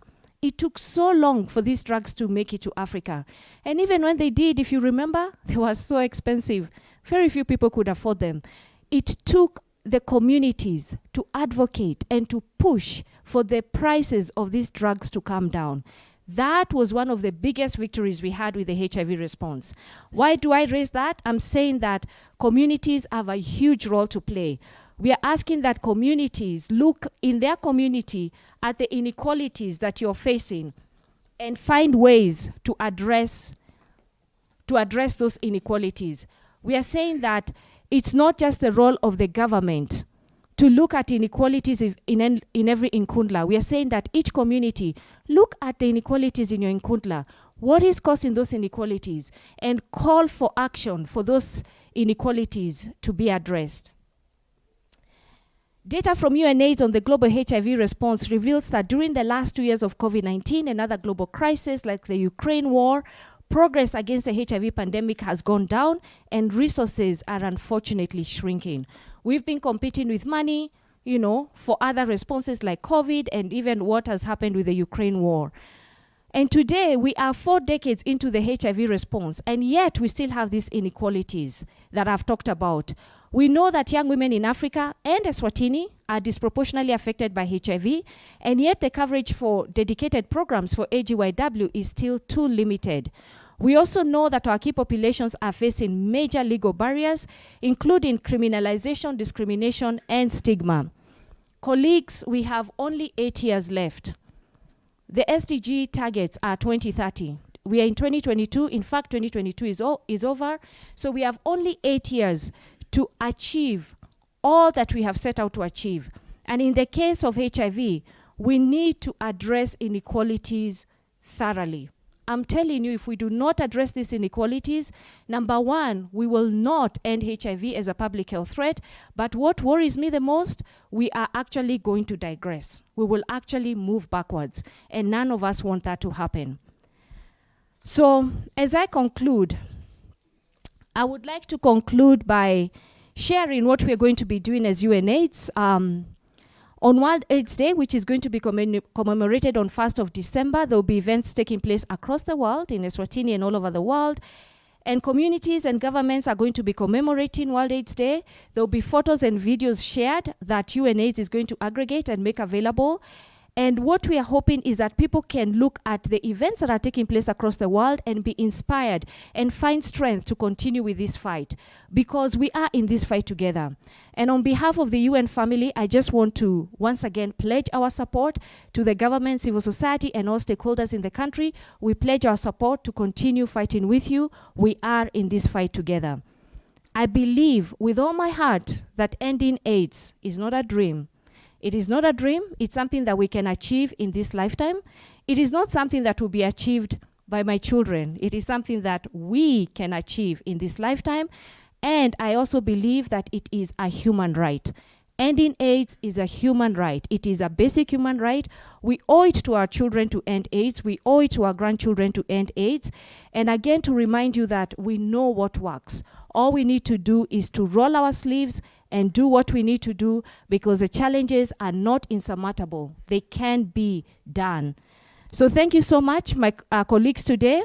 And my challenge as I leave you is to ensure that we do address the inequalities in Eswatini. And let us be the country that leads by addressing inequalities, not just in Africa, but for the rest of the world. Yidzimba Yetfusonke should ring true throughout 2022 and in the years to come. Thank you.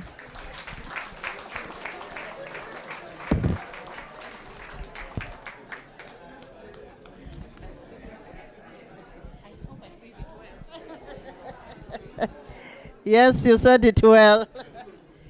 Because the audience heard that it's Yinzaba Yetusong. Thank you very much, Rose, for those remarks and the emphasis on the call to action.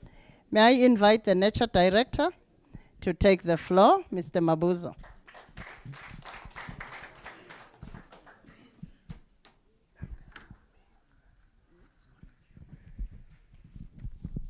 Thank you so much, our very able Director of Programs.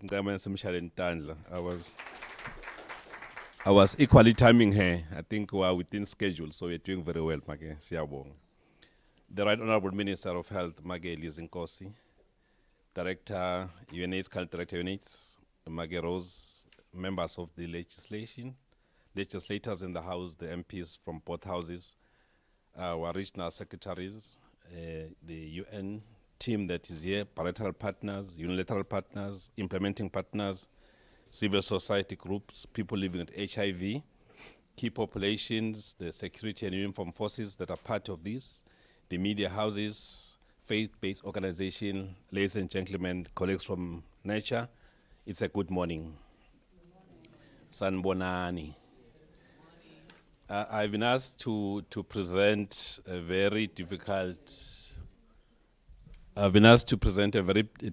session where I've been asked to discuss moving from crisis to successes.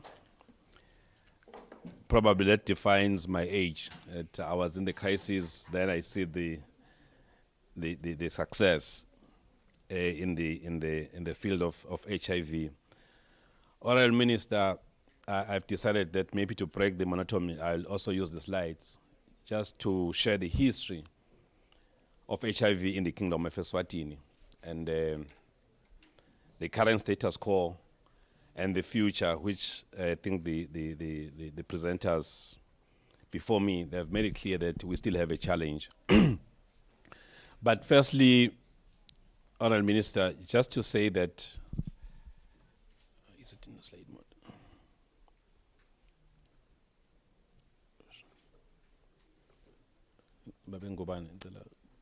Slide mode.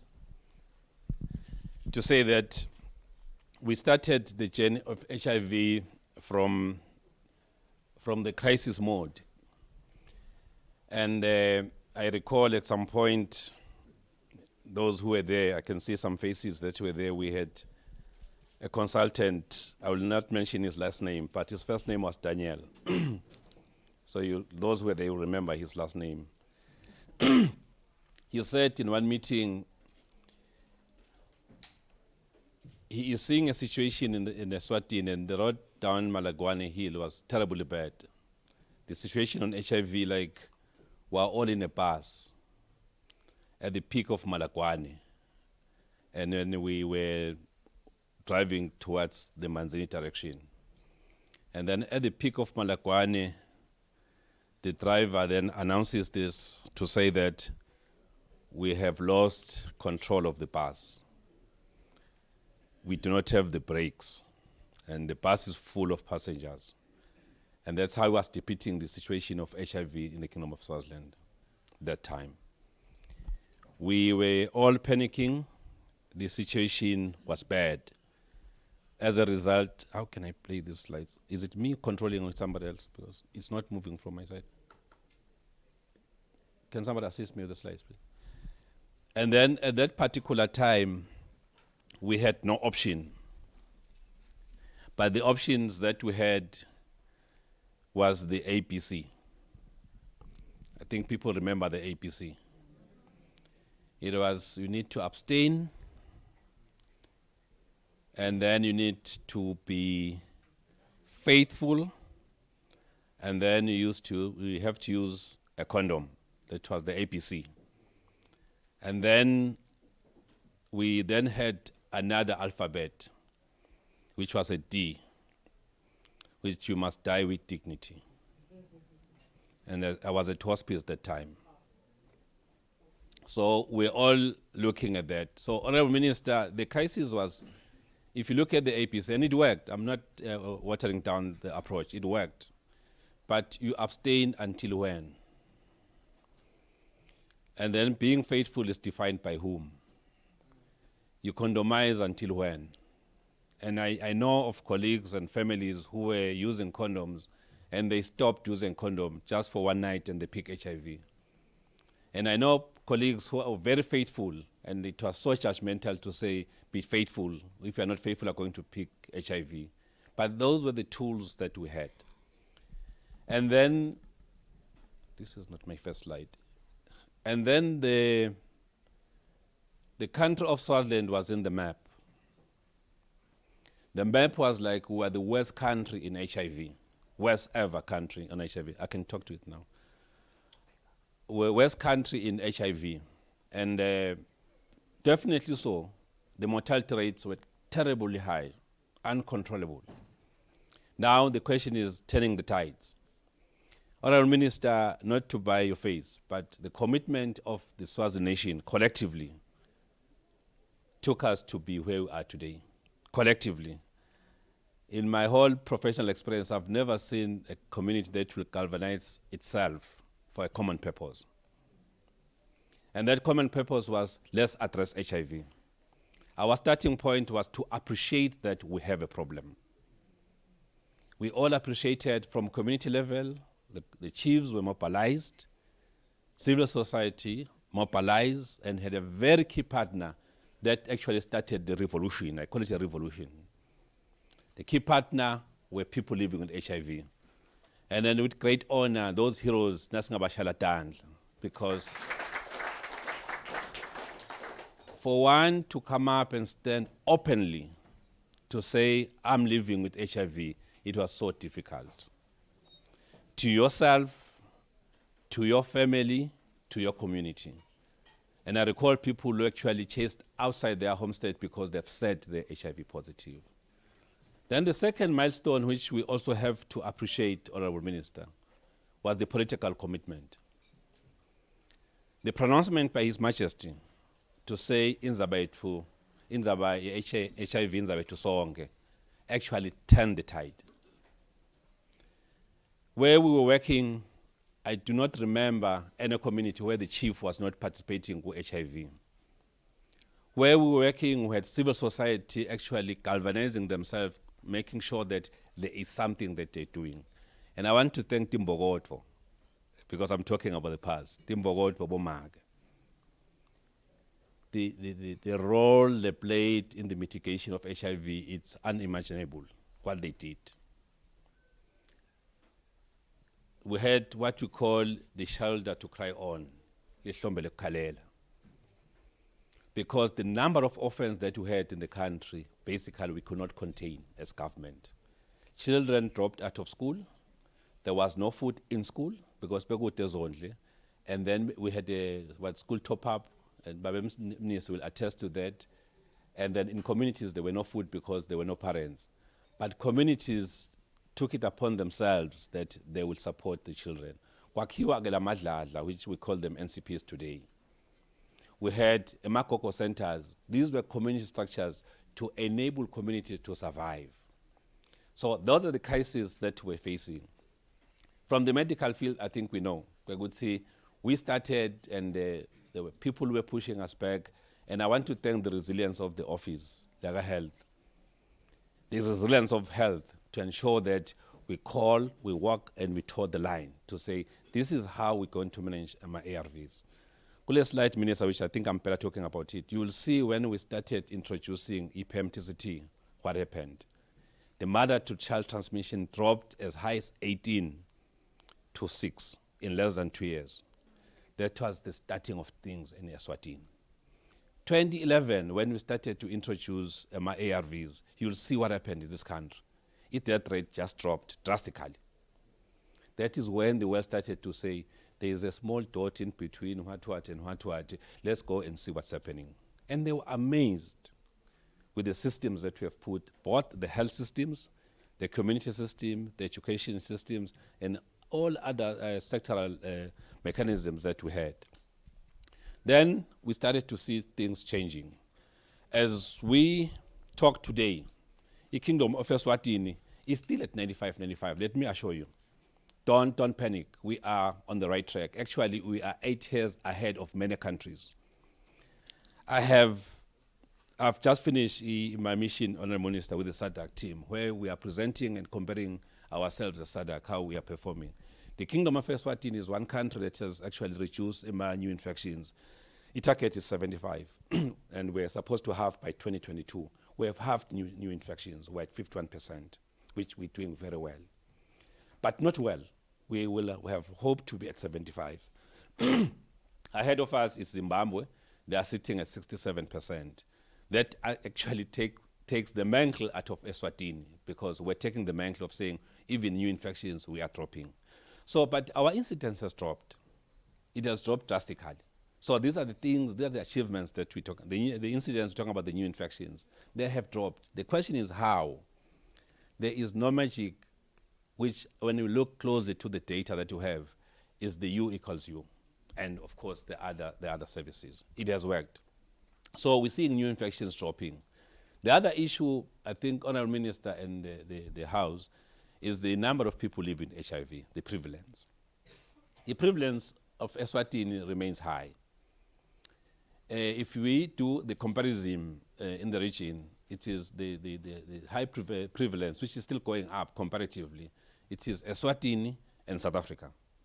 Eswatini, the prevalence has gone up. The latest data, which is the 2021 data from the Spectrum UNAIDS, were 10% up in terms of prevalence. We have to interpret the prevalence in two forms. Prevalence talks about mortalities. Prevalence also talks about incidence. So we may say the mortality, we're keeping those who are HIV positive alike. So our mortality rate probably is dropped, which probably is something which we should consider. But also, we should be worried about incidence. The new infections are still high. So your prevalence, our prevalence might be also be influenced by the number of new infections.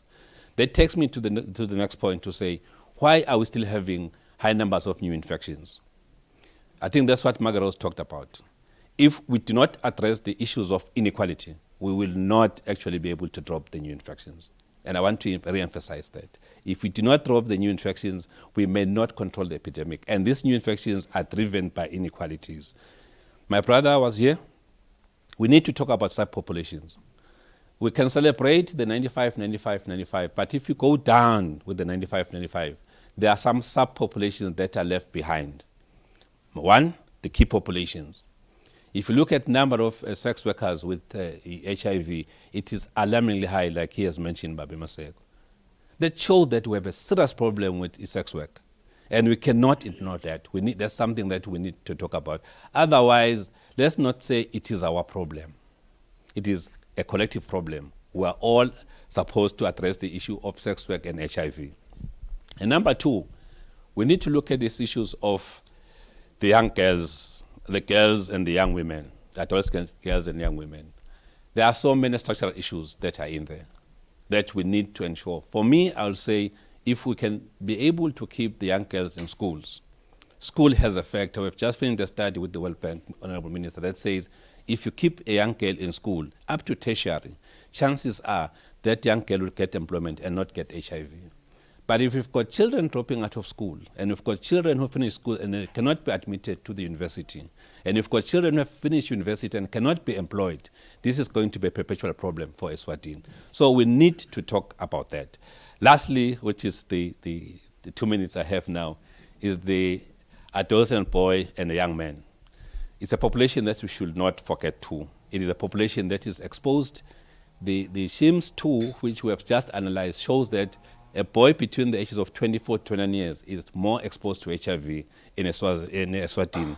And that boy picks the HIV probably from a woman who is at 34 and 35 and takes it from that age group to a young girl who is between 24 to between 15 and 24, which is more transgenerational and also transitional sex. Thank you so much, sir.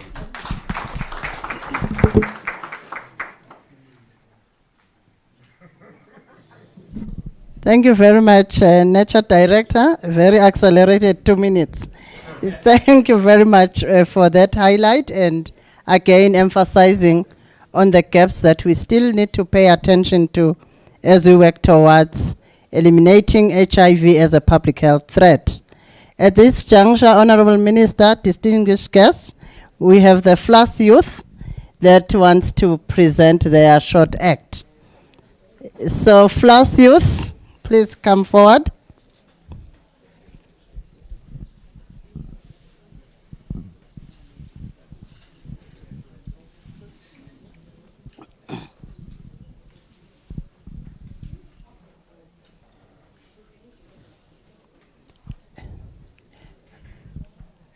FLAS youth.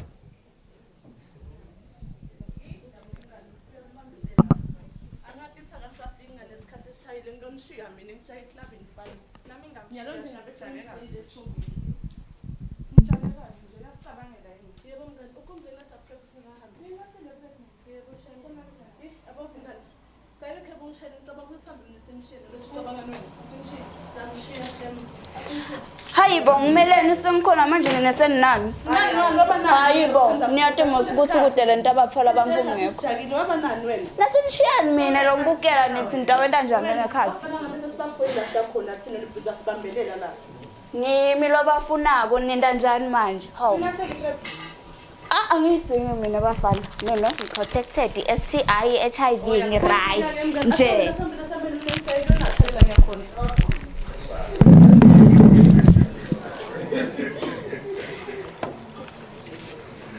Madlisa. Uphi Madlisa? Where's Madlisa? Madlisa.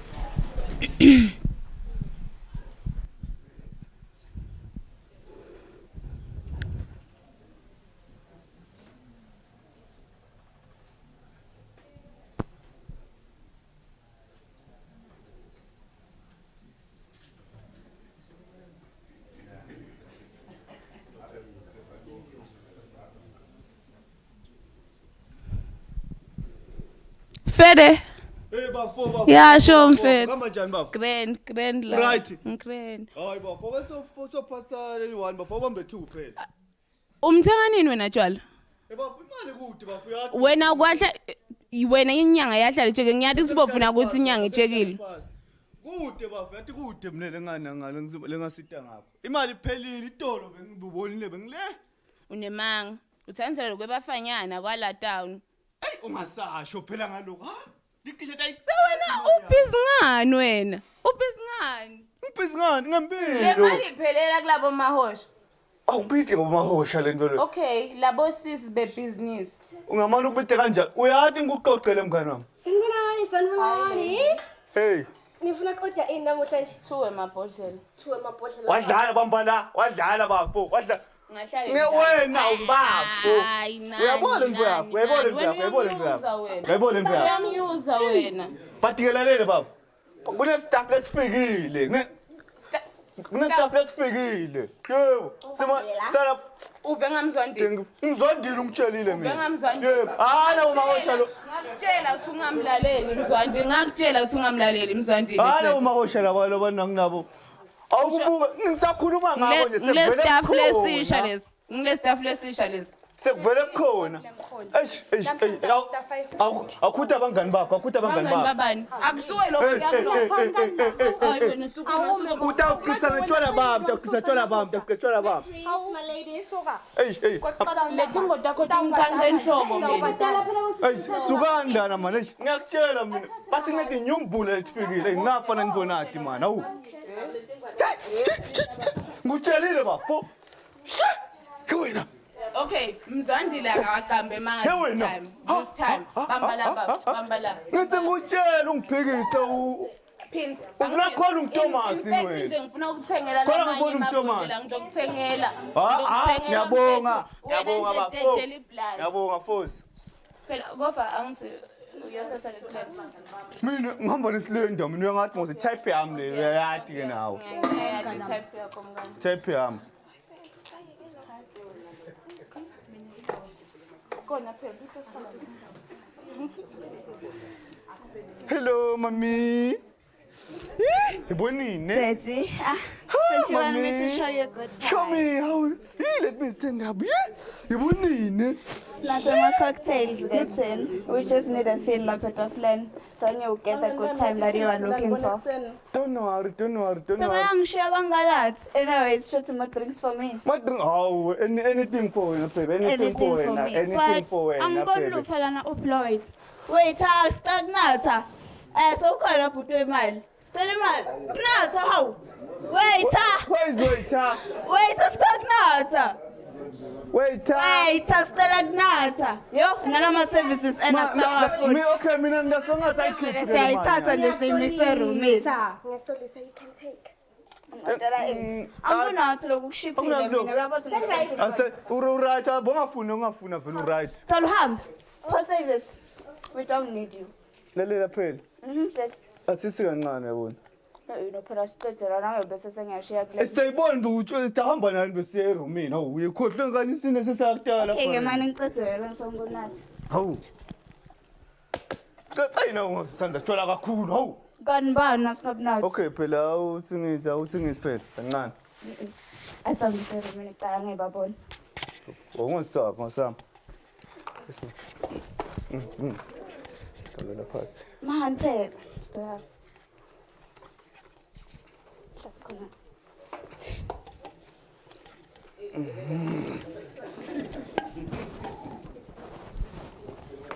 Ay phela.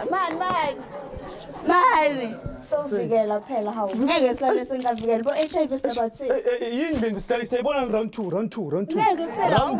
Ngeke awungeke. Round 2. Nawe ungimithisa ngidawuthini? Khohlwe round 2. Mase ayizona ke. Khohlwe ngayisi angiyitela info leyo mina. Yini kuyini? Ngavela sengikule moment.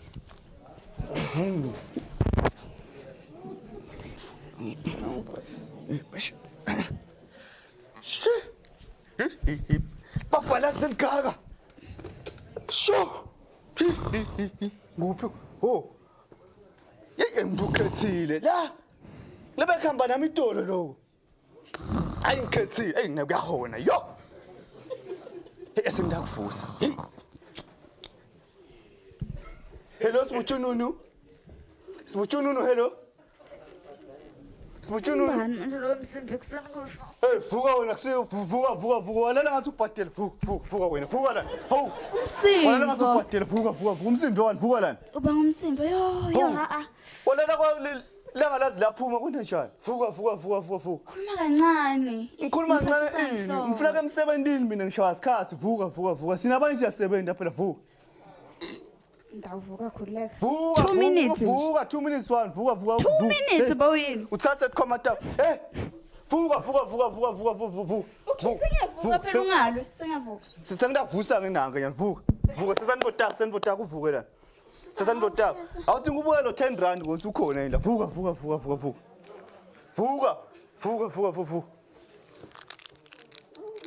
Mi 10 rand akhona ngina ngathi sheet commander phansi. Thatha konke into kwa. Thatha. Mi 10 rand. Tatibona ke phatha lo 10 rand la. So ngifuna kuhamba, ngifuna ke emsebenzini. Thatha amaphedzi ngima kwakho, thatha nje, thatha. Thatha hamba, ngisima hamba. Hey. hamba ngiyophonga emsebenzini hamba Suku uyafelela ngawucamisela eBarrett. suka hamba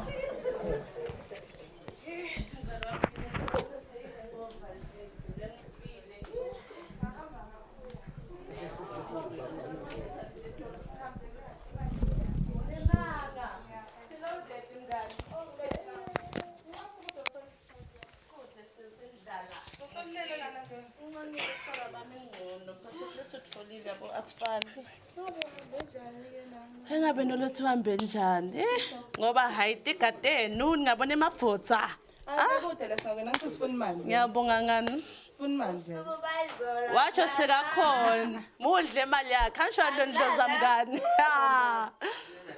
Alimboni ukuthi unjani? Bamba khona lapho. Njani? uphelile nya Hemngani. kambe njani kambe right Mani. Uphikona lo. Hemngani. ufunani so saphisitela nasekuseni Ngiyazama imali. Thendrani mnganami ngathi ngcono nami at least apart utfolile akufani nami indlala at least utfolile Isikhona lokufolile. Ukho kusekhona khona lapho. Bangani umsela eBarrett. unemanga Ngikubonela mina lo mkhulu wanda sevsini mi. Anathi lo fe. But ngiyathi ngempela ngiphusile manje. hayi ibuso fuswa yini manje I don't understand. Kunempela ngiphusile manje bangani. Yini manje leyo? Kukhona lo nkudopila akabona but ngidopila. Let's sibone mnganami lesabo No, angathi yini? hayibo yabo mnganami noma ungayejozi uphinza ubuye yabo lokwakha abo prep leli li-ARV angifuni Hayini la senima phela senithini. Angeke athi angisakamnasi nalo prep. mngani ikhondomu isebenzisile yini Ineka khondomu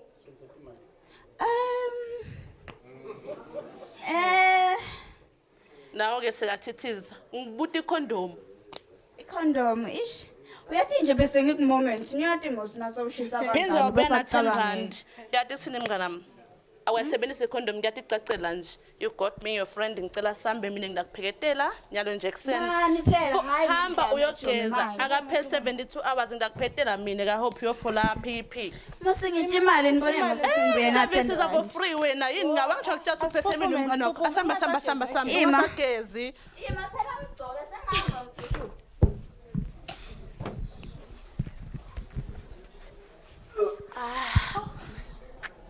fuck you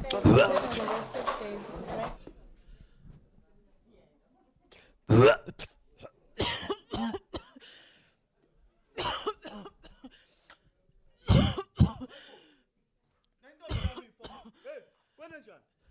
Nina intombi yami ifo. Iphelela amandla babe. Amandla. Kwena kwena. Hayibo. Ngishaya sithi. Base nguhleze phansi esitulweni, nguhleze phansi esitulweni. Nguhleze phansi esitulweni. Hey. Nguhleze phansi esitulweni. Uthi kwendekani? Ngishaya sithi babe. Siyethi. Hophe manje wafuna. Ushasiyethi njani? Ngaba hloli khona itawufa. Esibhedlela kunjani? Engasiyahlanda. Nomnathi awubambe la. Utakhona kuyela esibhedlela utobamba lesimo. Mani ngente njani utakhona esibhedlela ngishayela ambulance nyalo nje ngishayele nyala ambulance ikulanze. Utakhona kami? Ngita uncenga baba wakhe. Ukuncenga. Hayi but u strong wena nguthembile. Mani ke awuthi ngibuke nang 200 ayisithathu lapha nesibhedlela. Mina ke nang 200 utawubonisa udlala noma songathenga ema orange na banana utakhona lokubamba yabona. Ngiyabonga Gajeni. Hayi nami ngiyabo angukhiphe mngama angukhiphe nje. Wabeka sengidawuvanga ukuthi angikhaza ngilakha sengidawuvanga bathi intebete emthupho lambili. Kulungile ba. Angukhiphe.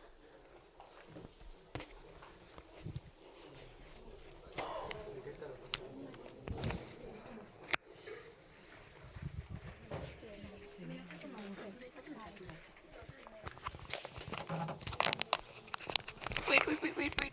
I'm not done.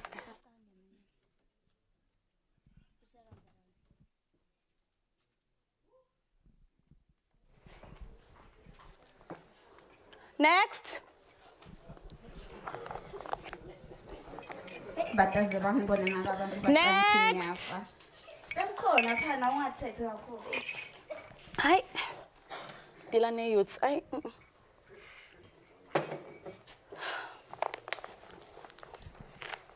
Mhlekazi. Unjani sisi?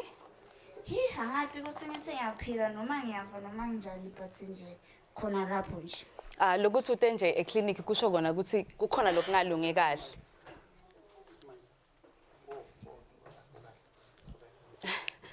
Lokuthi ute emtholampilo kusho kona ukuthi kukhona lokungahambi kahle. Ute enzaweni le right, vele sikhonela for nini youth. So ngiyakusita kwendakalani ngitshela ukuthi kubhlungu. Na-ke Mhlekazi ligama ngingunokwethu Sibongo wakaMaseko. Itolo nje timfuthi vele tendeka nje bomnanzini ngavuka sengivuke endlini. Yalomunye nje bhuti. Kuvele kwenta kanjalo nje ngathi nangiphuma ngathola lelinye iphilisi angathi ukuthi ndathi iphilisi lami manje bangani basola ukuthi hayi li-ARV manje angathi sengiyesaba ngathi noma sengitawufa noma senginjani cabanga nje. Okay, ulinathile leli philisi?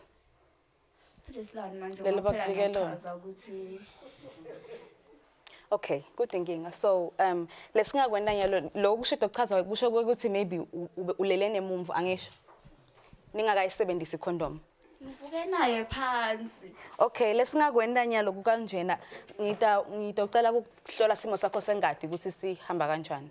Manje naye afuna ngihlaba nginyalethi. Yebo, akusibhlungu. It's just a pitch lengasibhlungu. Ngantawusitakala uyathi nje kufa Nkosi yami. Okay, ngitokuhlola ngesandla. Ukuhlola ke ile iHIV akusho ukuthi maybe ngisola ukuthi unayo noma ini. Into lesitayenda ukuthi ngidokuhlola and then nangabe kutholakala ukuthi negative ngidokunika iPEP, post exposure prophylaxis. Lawa ngema ARVs lo tawanatha for the next 28 to 30 days where ukuthi ema HIV i chances ye HIV ibe pass noma ungayitholi. But nakutholakala ukuthi unayo le HIV angeke ngize ngikunike iPEP but into le nto yenda ukuthi you'll start your ARVs kusukela nyalo because asamele ukuthi emasotsha abe phasi, you just start it immediately.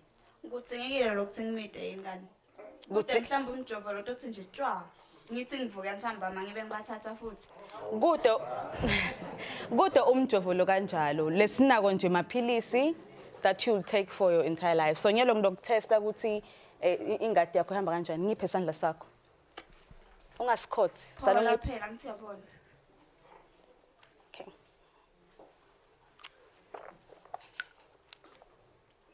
Ushitanye kube buhlungu. Akusibhlungu. Let's sand. Ungashikisha ingadi si.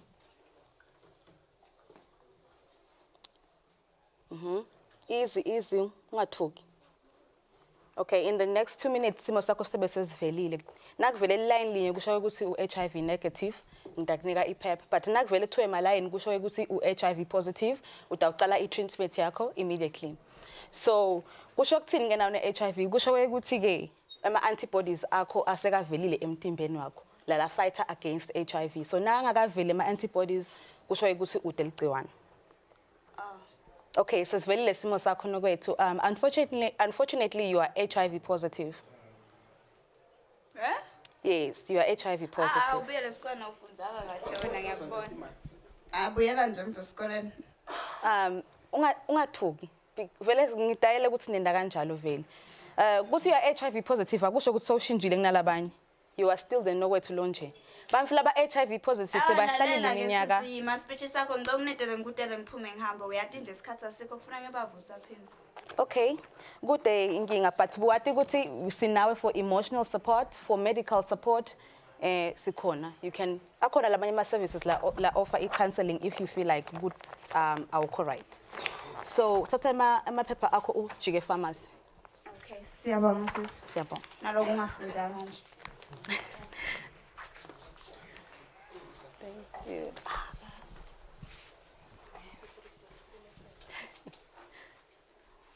Ngekulinganisa sinqoba iAIDS kuwonke wonke.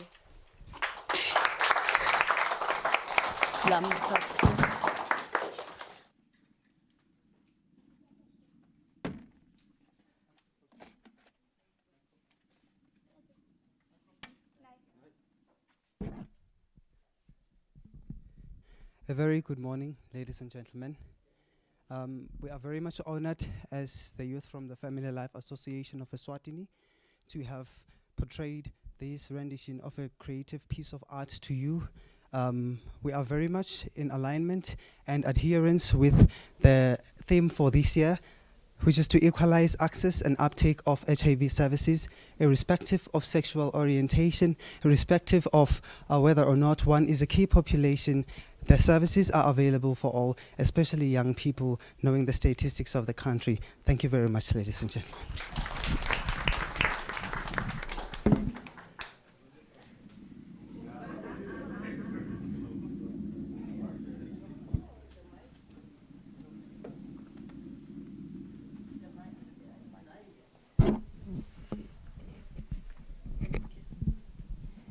A round of applause for our young people. The message is very clear and they just portrayed what they are doing in their sphere to take the message forward. So, ladies and gentlemen, at this point in time, I'll take this opportunity to introduce our guest of honor, who is the Honorable Minister for Health, which I'm going to ask her to come and take the podium and deliver her address. Can we rise to welcome the minister to the podium?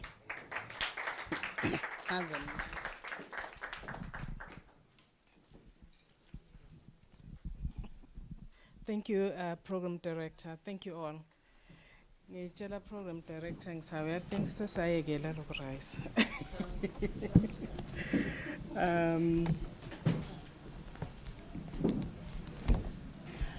Angi recognize abantu abenkosi nabo babetikhulula bakhona la members of both houses of parliament la khona lapha Make Rose waka UNAIDS ne UN family seba phuma baga CDC nema baga nature council na director ngi recognize emkhatsini wethu chairperson we CCM Make Deliswa Maphanga ngi recognize people living with HIV labakhona lapha I private sector nema representatives ayo ngiyaphazamiseka angini vusele nonke bekunene nangabe kukhona lenga-mention ngixolise and going forward. I am going to speak in English ngiyathi sibaye bathanzise ngicale ngeSwati ngibona ngathi ngidawubheza kakhulu lapha ngeSwati. You know, Lamuhla is a very important day and I'm really honored to actually be here and at the beginning of our journey of commemorating Emma AIDS Day across the country. Itheme yalonyaga, as we can see, is equalizing Eswatini, ending AIDS for all. We had a very lofty ideal. We wanted to end AIDS by 2022. As they say, some of the best laid plans don't always work the way we expect them. But we're still here, and we've done a lot. And I do have a 20-page speech, so you will bear with me as I tell you the story. You've heard the story from so many different people, but my job here today is to just look at what we've done and highlight some of the issues that we are faced with and highlight some of our achievements in this time. So recognizing that there are people on YouTube, Facebook, and Zoom. So good morning to you all out there as we start, as we continue with the conversation. Equalize. It's a very, very big word. It means that you get rid of all the barriers. You make sure that everybody is treated the same. You make sure that everybody accesses the same services. You make sure that everybody is equally respected. Equalize. Siyehluleka kuli chaza kahle ngeSiswati nasithi ngekulinganisa. Bese singekulinganisa sincoba iAIDS kuwo wonke lo 7.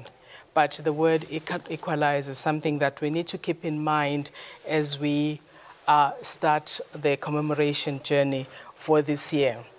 HIV/AIDS in the country has always been a multi-sectoral response, which adopts the human rights approach in service delivery as articulated in the National Strategic Framework of 2018 to 2023. So I'm delighted today to share with you the recently launched SHIMS 3. Well, actually, we will give you more details on the first, but we launched the treatment cascade results, which show an impressive progress on the 95, 95, 95. Overall, SHIMS 3, I think we're probably the only country that has done 3 consecutive SHIMS, which means 3 consecutive national surveillances, making sure that our data tells our story and guides us in what we do. So SHIMS 3 participants are people who are 15 years and older. And what we have found, and I'm just doing the highlights just now, the bigger story will be told on the first. What we found is that of our 95, 95, 95, we're now at 94, 97, and 96. We found in these results that women were at 95, 98, and 96, but men are at 92, 96, and 97. There lies one of the first differences that our results will show. This study is quite extensive. It has a lot of information. When we examined by age group, we found that the 15 to 24-year-olds had a lower achievement on these cascades. This is our active young people. We've seen some of them today. We've heard some of them speak eloquently today. And we found that 15 to 24-year-olds are at 84, 96, and 90. We have a lot of work to do ahead of us.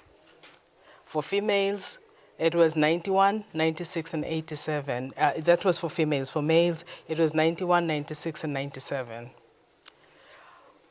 The results are pointing us into a direction of where we need to go in this response. I know we're celebrating, I know we're commemorating, but we are looking at what our reality is. In spite of the concerns that this report raises, the results are highlighting sustained progress towards the country has made towards HIV testing, treatment over the past 5 years, despite COVID-19 disruptions. I talked about best laid plans. We were sure in COVID-19 that as we made sure that everybody can get their treatment where they are on time, we still had challenges that we had not thought about, that the lockdowns are going to keep young people from accessing the services that they needed, that the lockdowns came with many other problems. But the study shows that the 95s, all 3 of them, are achievable in a high prevalence country like ourselves.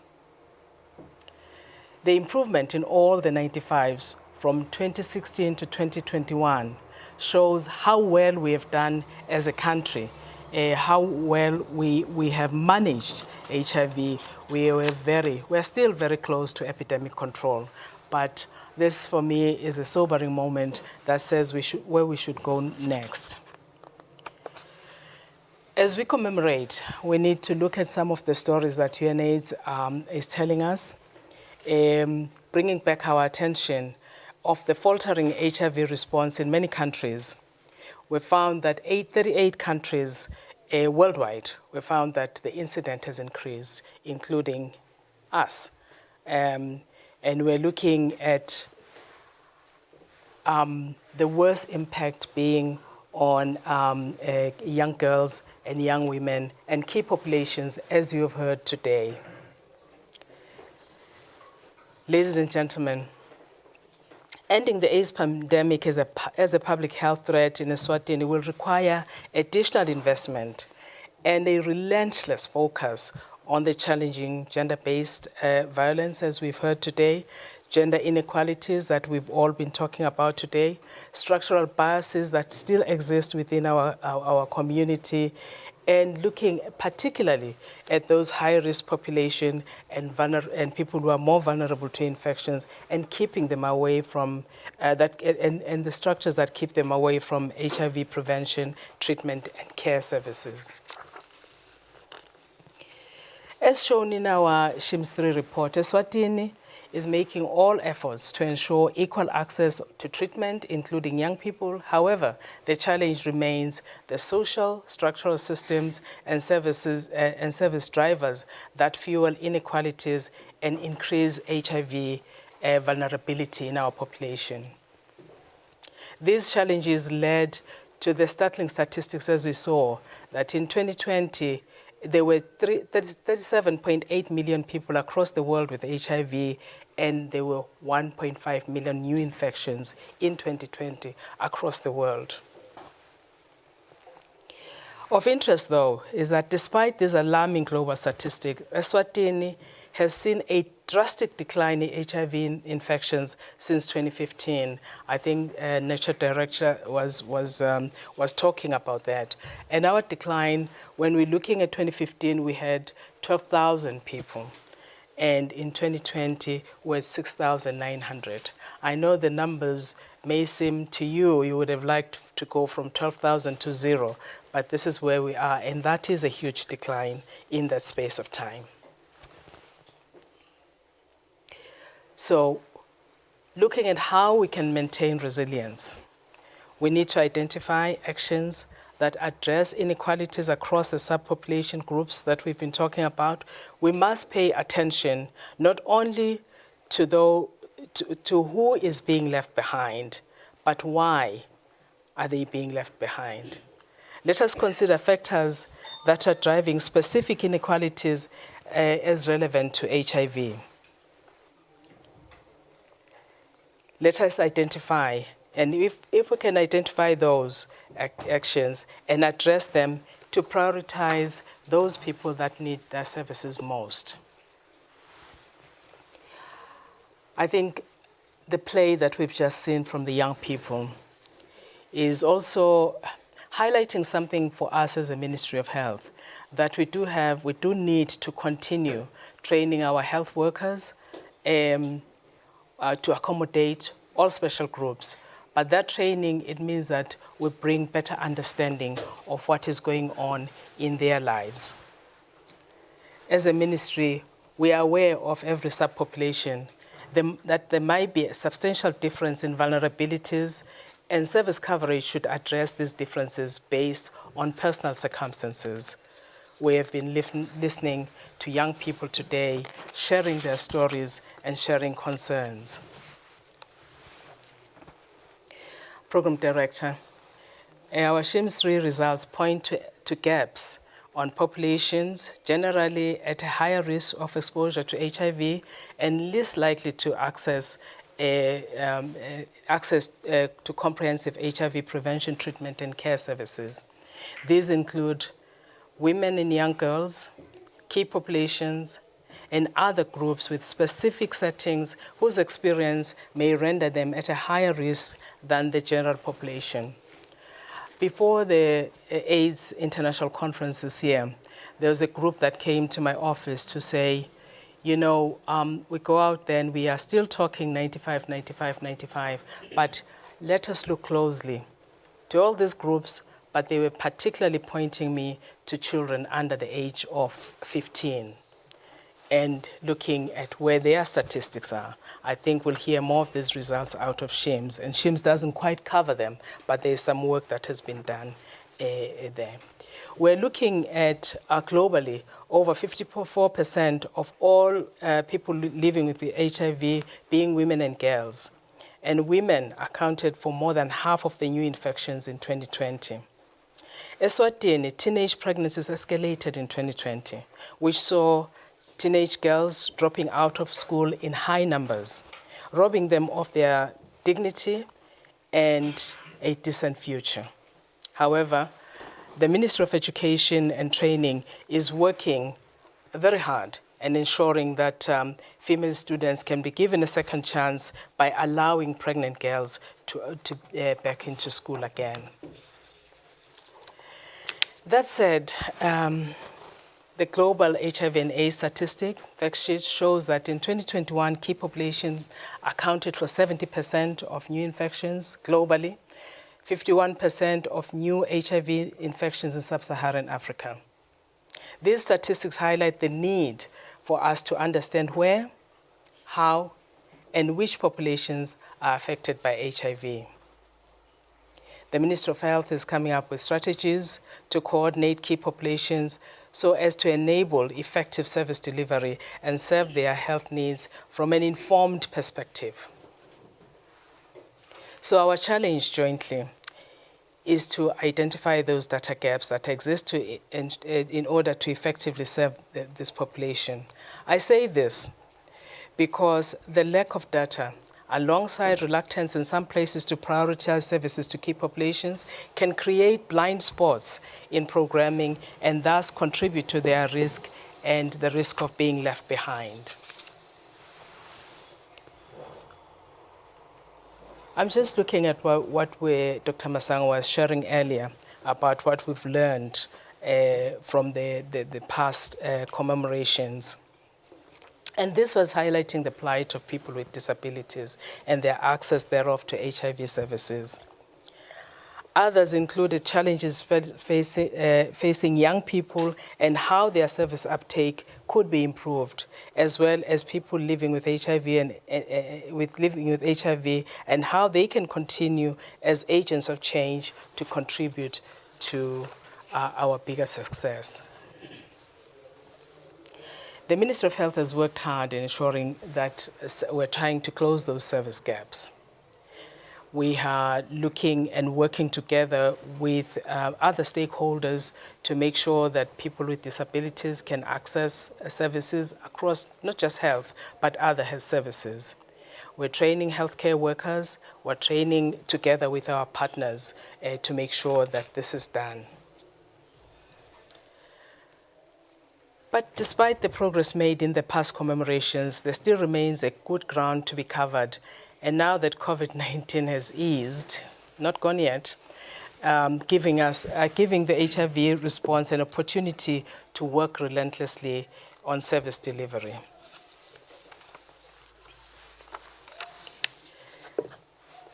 I think I'm going to slow down and come towards the end, but I really just want to acknowledge and appreciate what the nation has done.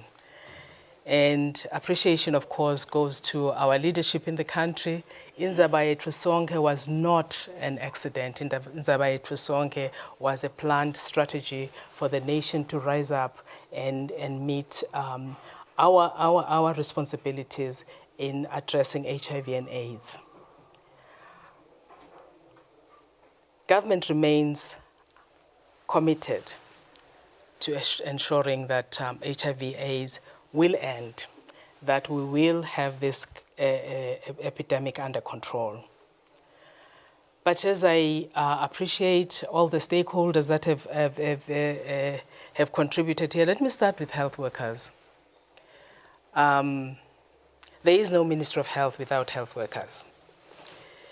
So I would like to thank all the health workers in all of the work we do, because HIV does not present with just the virus or the illnesses that are associated with the virus. It presents with all sorts of associated illnesses, so that giving comprehensive services across the country means we continue, all of us, all of you as health workers, we continue to addressing and reducing the impact of HIV.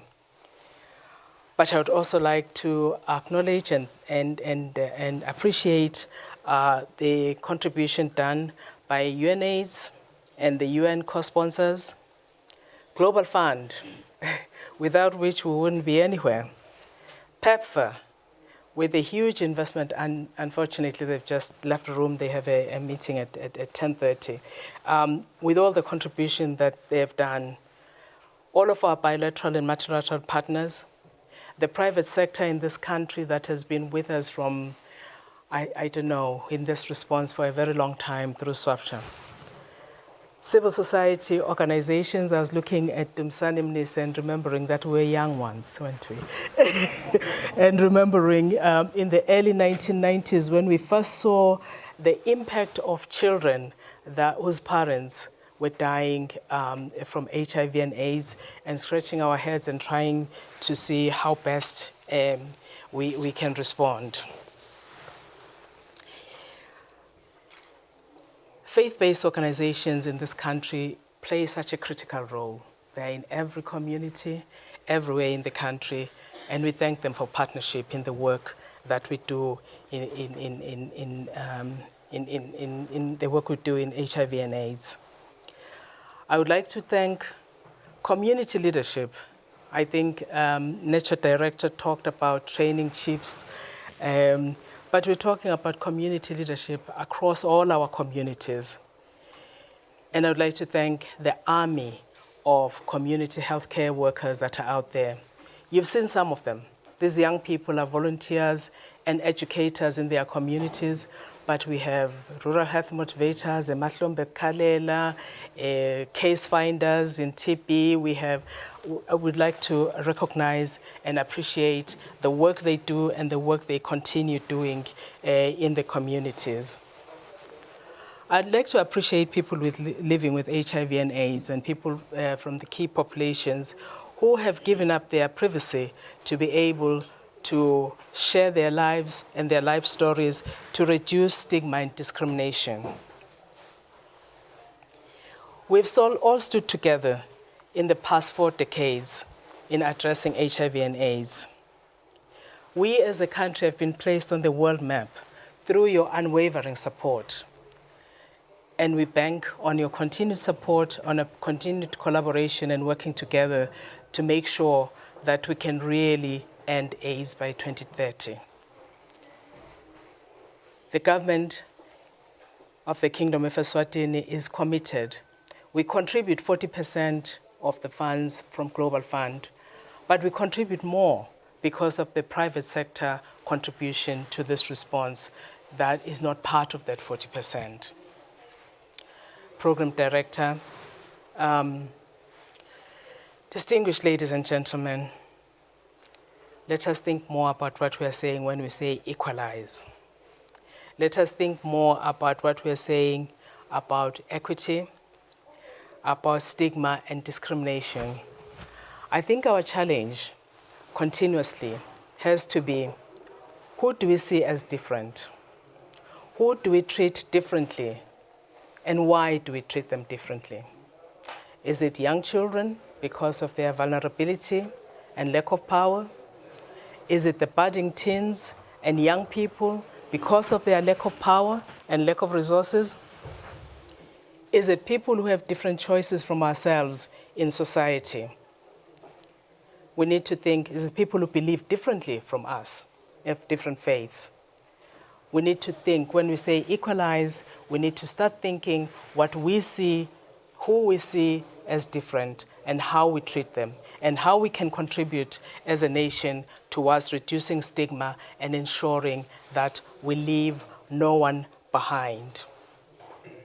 Ladies and gentlemen, it is now my singular honor and pleasure to declare the 2022 World AIDS Commemoration Day officially launched.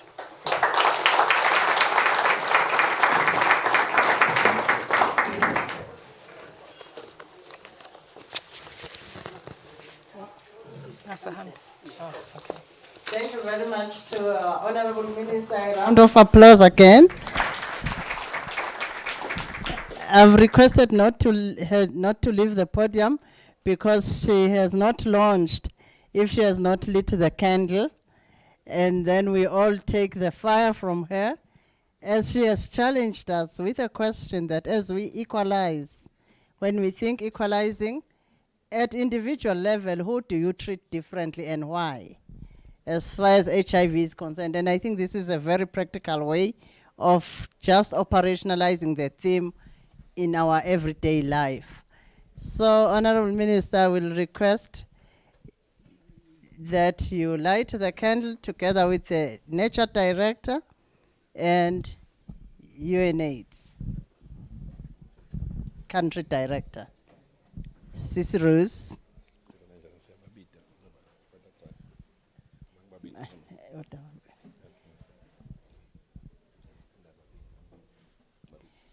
So yes.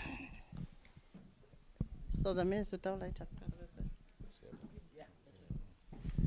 Thank you, Director. So, ladies and gentlemen, we will request that the first to light the candle will be the Honorable Minister, and then the Director units, and then I will call the sectors.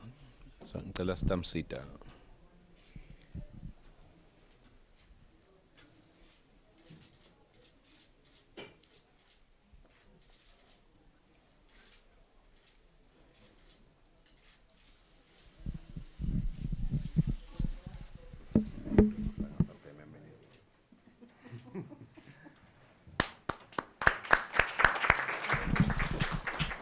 So I request Margaros to light from the Honorable Minister.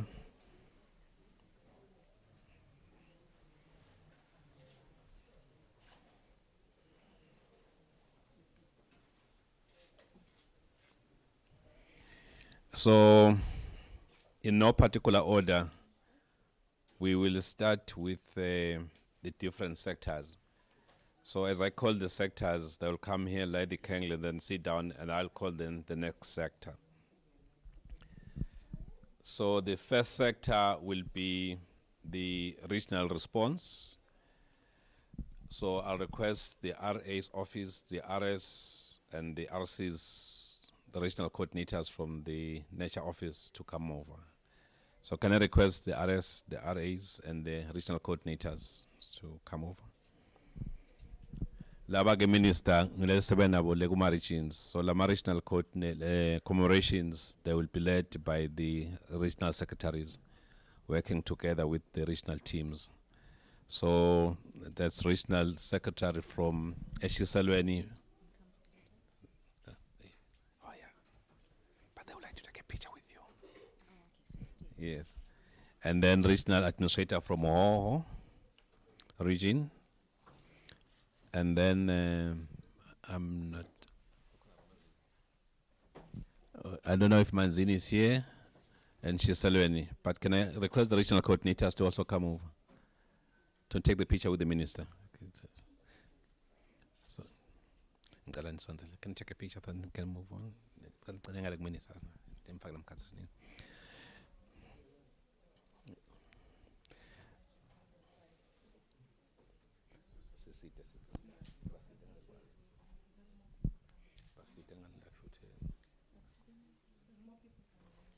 They will sit down and others will come. They will sit down.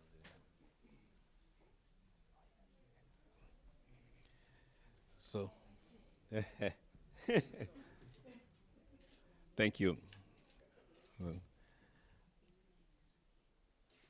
We will then request the office from the Prime Minister's office. We request the CCM. We request the PM's office.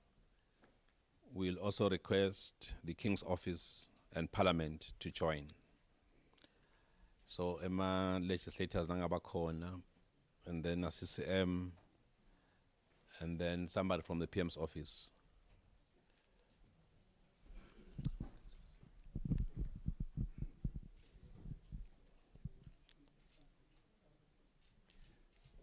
See in the Parliament.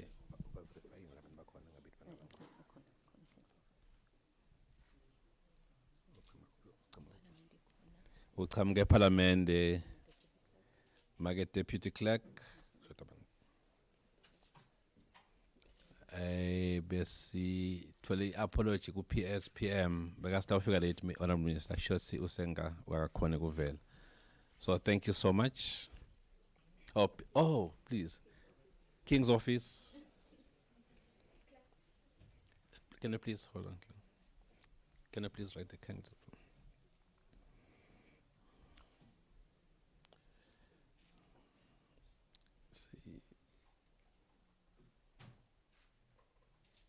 manje akasaphela la mafilimu katheni bekaphela. Thank you so much, Honorable Minister. Thank you so much, Parliament, King's Office, CCM, and the PM's office. You can now have your seat. Thank you so much. That's why I'm Tandla. At this juncture, I'll call our partners working closely with the Ministry of Health and through the Office of SNAP. So firstly, I'll request that I have somebody from UNDP, PEPFAR, UNDP, anybody from UNDP, and then PEPFAR, UNICEF,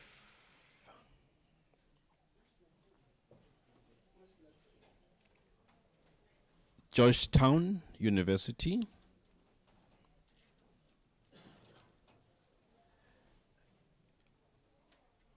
WHO, as I call them, partners, Fnasatane, so it's the way of introducing ourselves. ECPAF,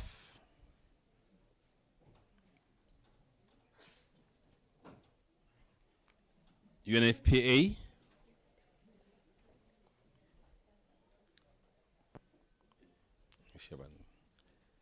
so you've got UNAIDS, UNDP, PEPFAR, UNICEF, Georgetown, WHO, ECPAF, UNFPA.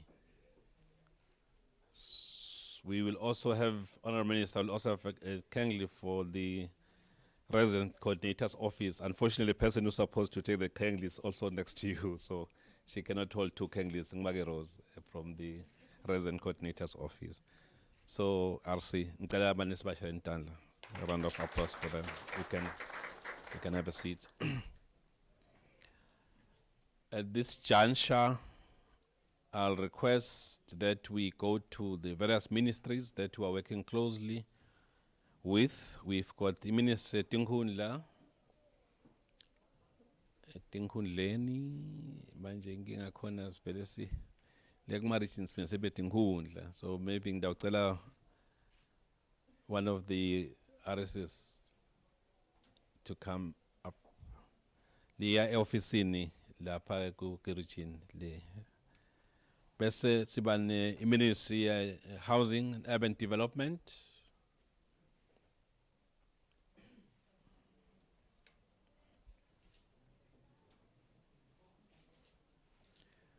Women Ministry of Youth. Lomele Insha. Sibene madolopa, onke madolopa lakhona, the municipalities. Oh, Insha ikona. Yes. Ngicela madolopa lakhona abuye ngaphambili. I've got Mbabane. Who else? Mbabane utabamelela isiti yethu lenkulu.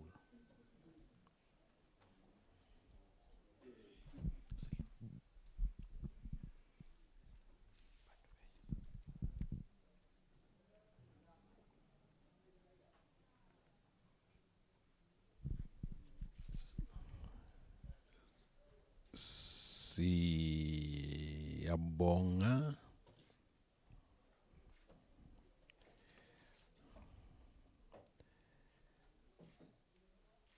Sesita ucela ama sectors, you can have a seat. Thank you so much. Ngasibanje intandla nabo.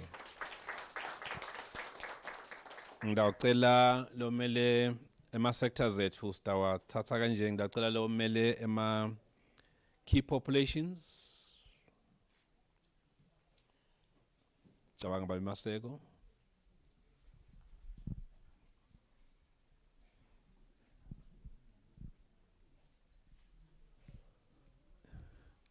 Ngicela ema young positives.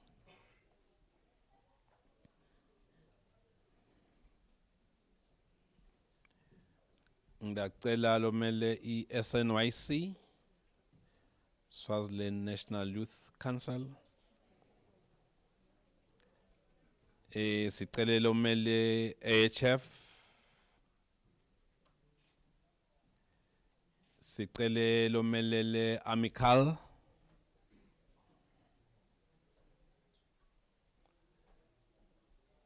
Sicele lomelele i-church forum. Sicele lomelele khulisa umntwana.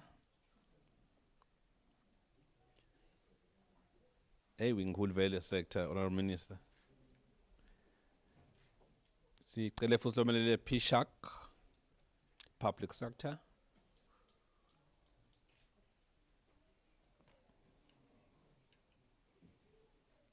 Sicele lomelele EPH.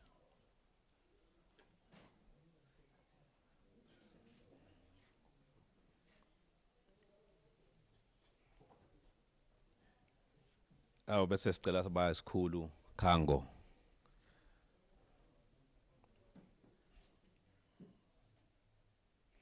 Khango. Sicele lomelele Fotswa by isikhulu Fotswa.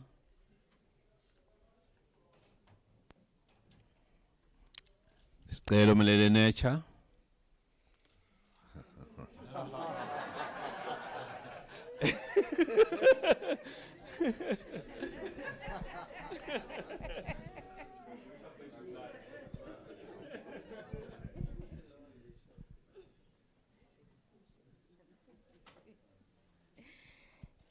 Editors Forum. Anyone on behalf of the media? Observer, I see you. Eswatini Observer, please come and receive on behalf of your boss.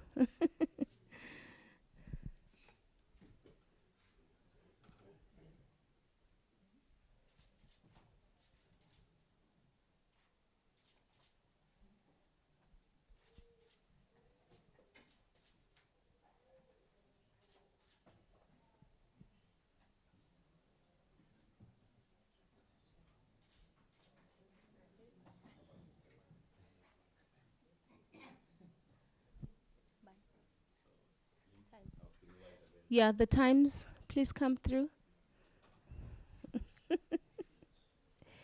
I was hoping that the sectors would look happier because this is only the beginning of a great campaign that's coming with the regional commemorations.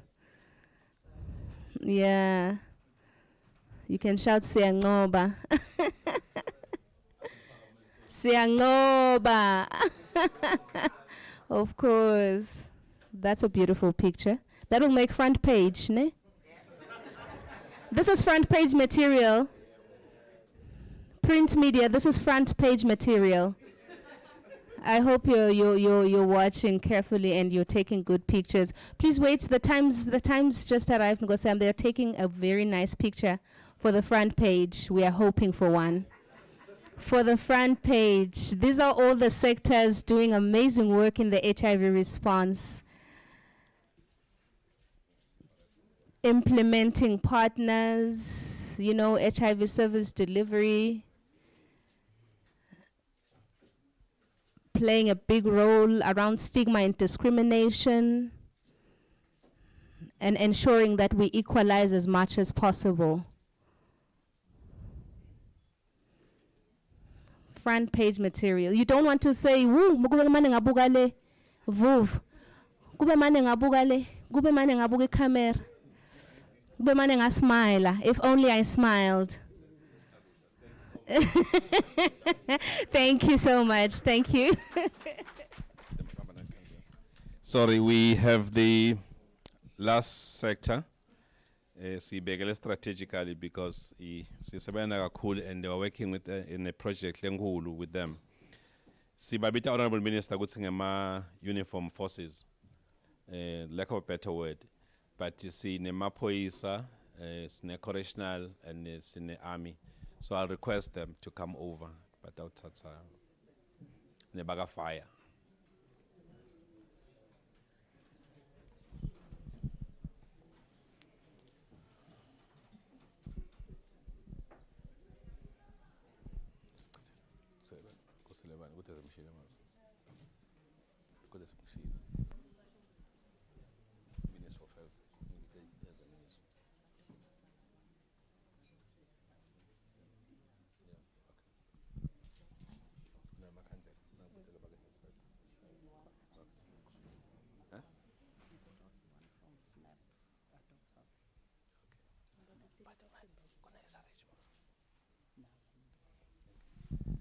Siyabonga.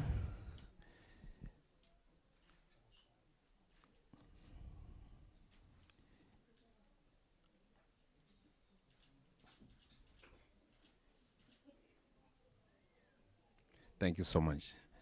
Sine, that's just the last one, Honorable Minister Magaros. So we have Honorable Minister specific programs la responsive kakhulu in the health sector response in HIV, SNAP, SRH. Ngicela ama programs onke abuye ngaphambili utasita kakhulu dokotela, but all the programs Minister of Health and the sectors la health based, please can you please come. Ndabe sengiyawachaza ke la makhandlela, Honorable Minister, because la makhandlela naswa keeper the purpose of the Kenglis is there to ensure that we revive our call to bring light and love. So stawucela Honorable Minister ukuthi onke lama ministries nasingena la ungena minister wavakashela swakhanze la makhandlela la kufoya a reception. So that is why we are giving them to almost all the sectors. Ngicela ukuthi Margaret Joyce, all the programs here. So.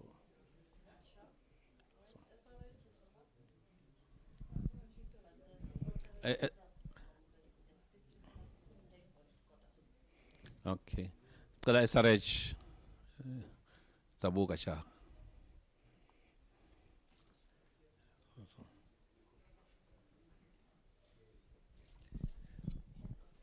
Sicela phosina headquarters tacela metron satsela.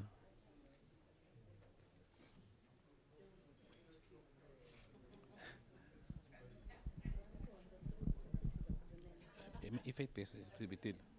If it pays. Okay.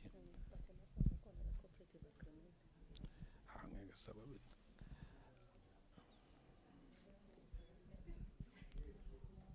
With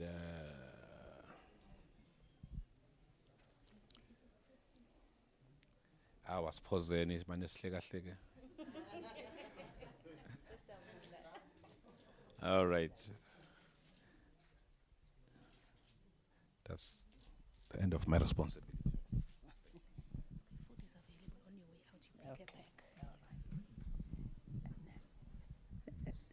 A round of applause, Siyabonga Ndvuna. Likhandlela la minister ke liyelivuthe until it disappears from that. Yes, until the next year if possible. But Siyabonga, we've all taken our candles, and meaning we're taking the action forward, and the campaign has started. Thank you very much. At this juncture, I would like us to have the closing prayer. And as we close our event for today, there are refreshments, they are packed. You will pick a pack as on your way out so that you are able to re-energize. Since 7:30 we've been here. So may I invite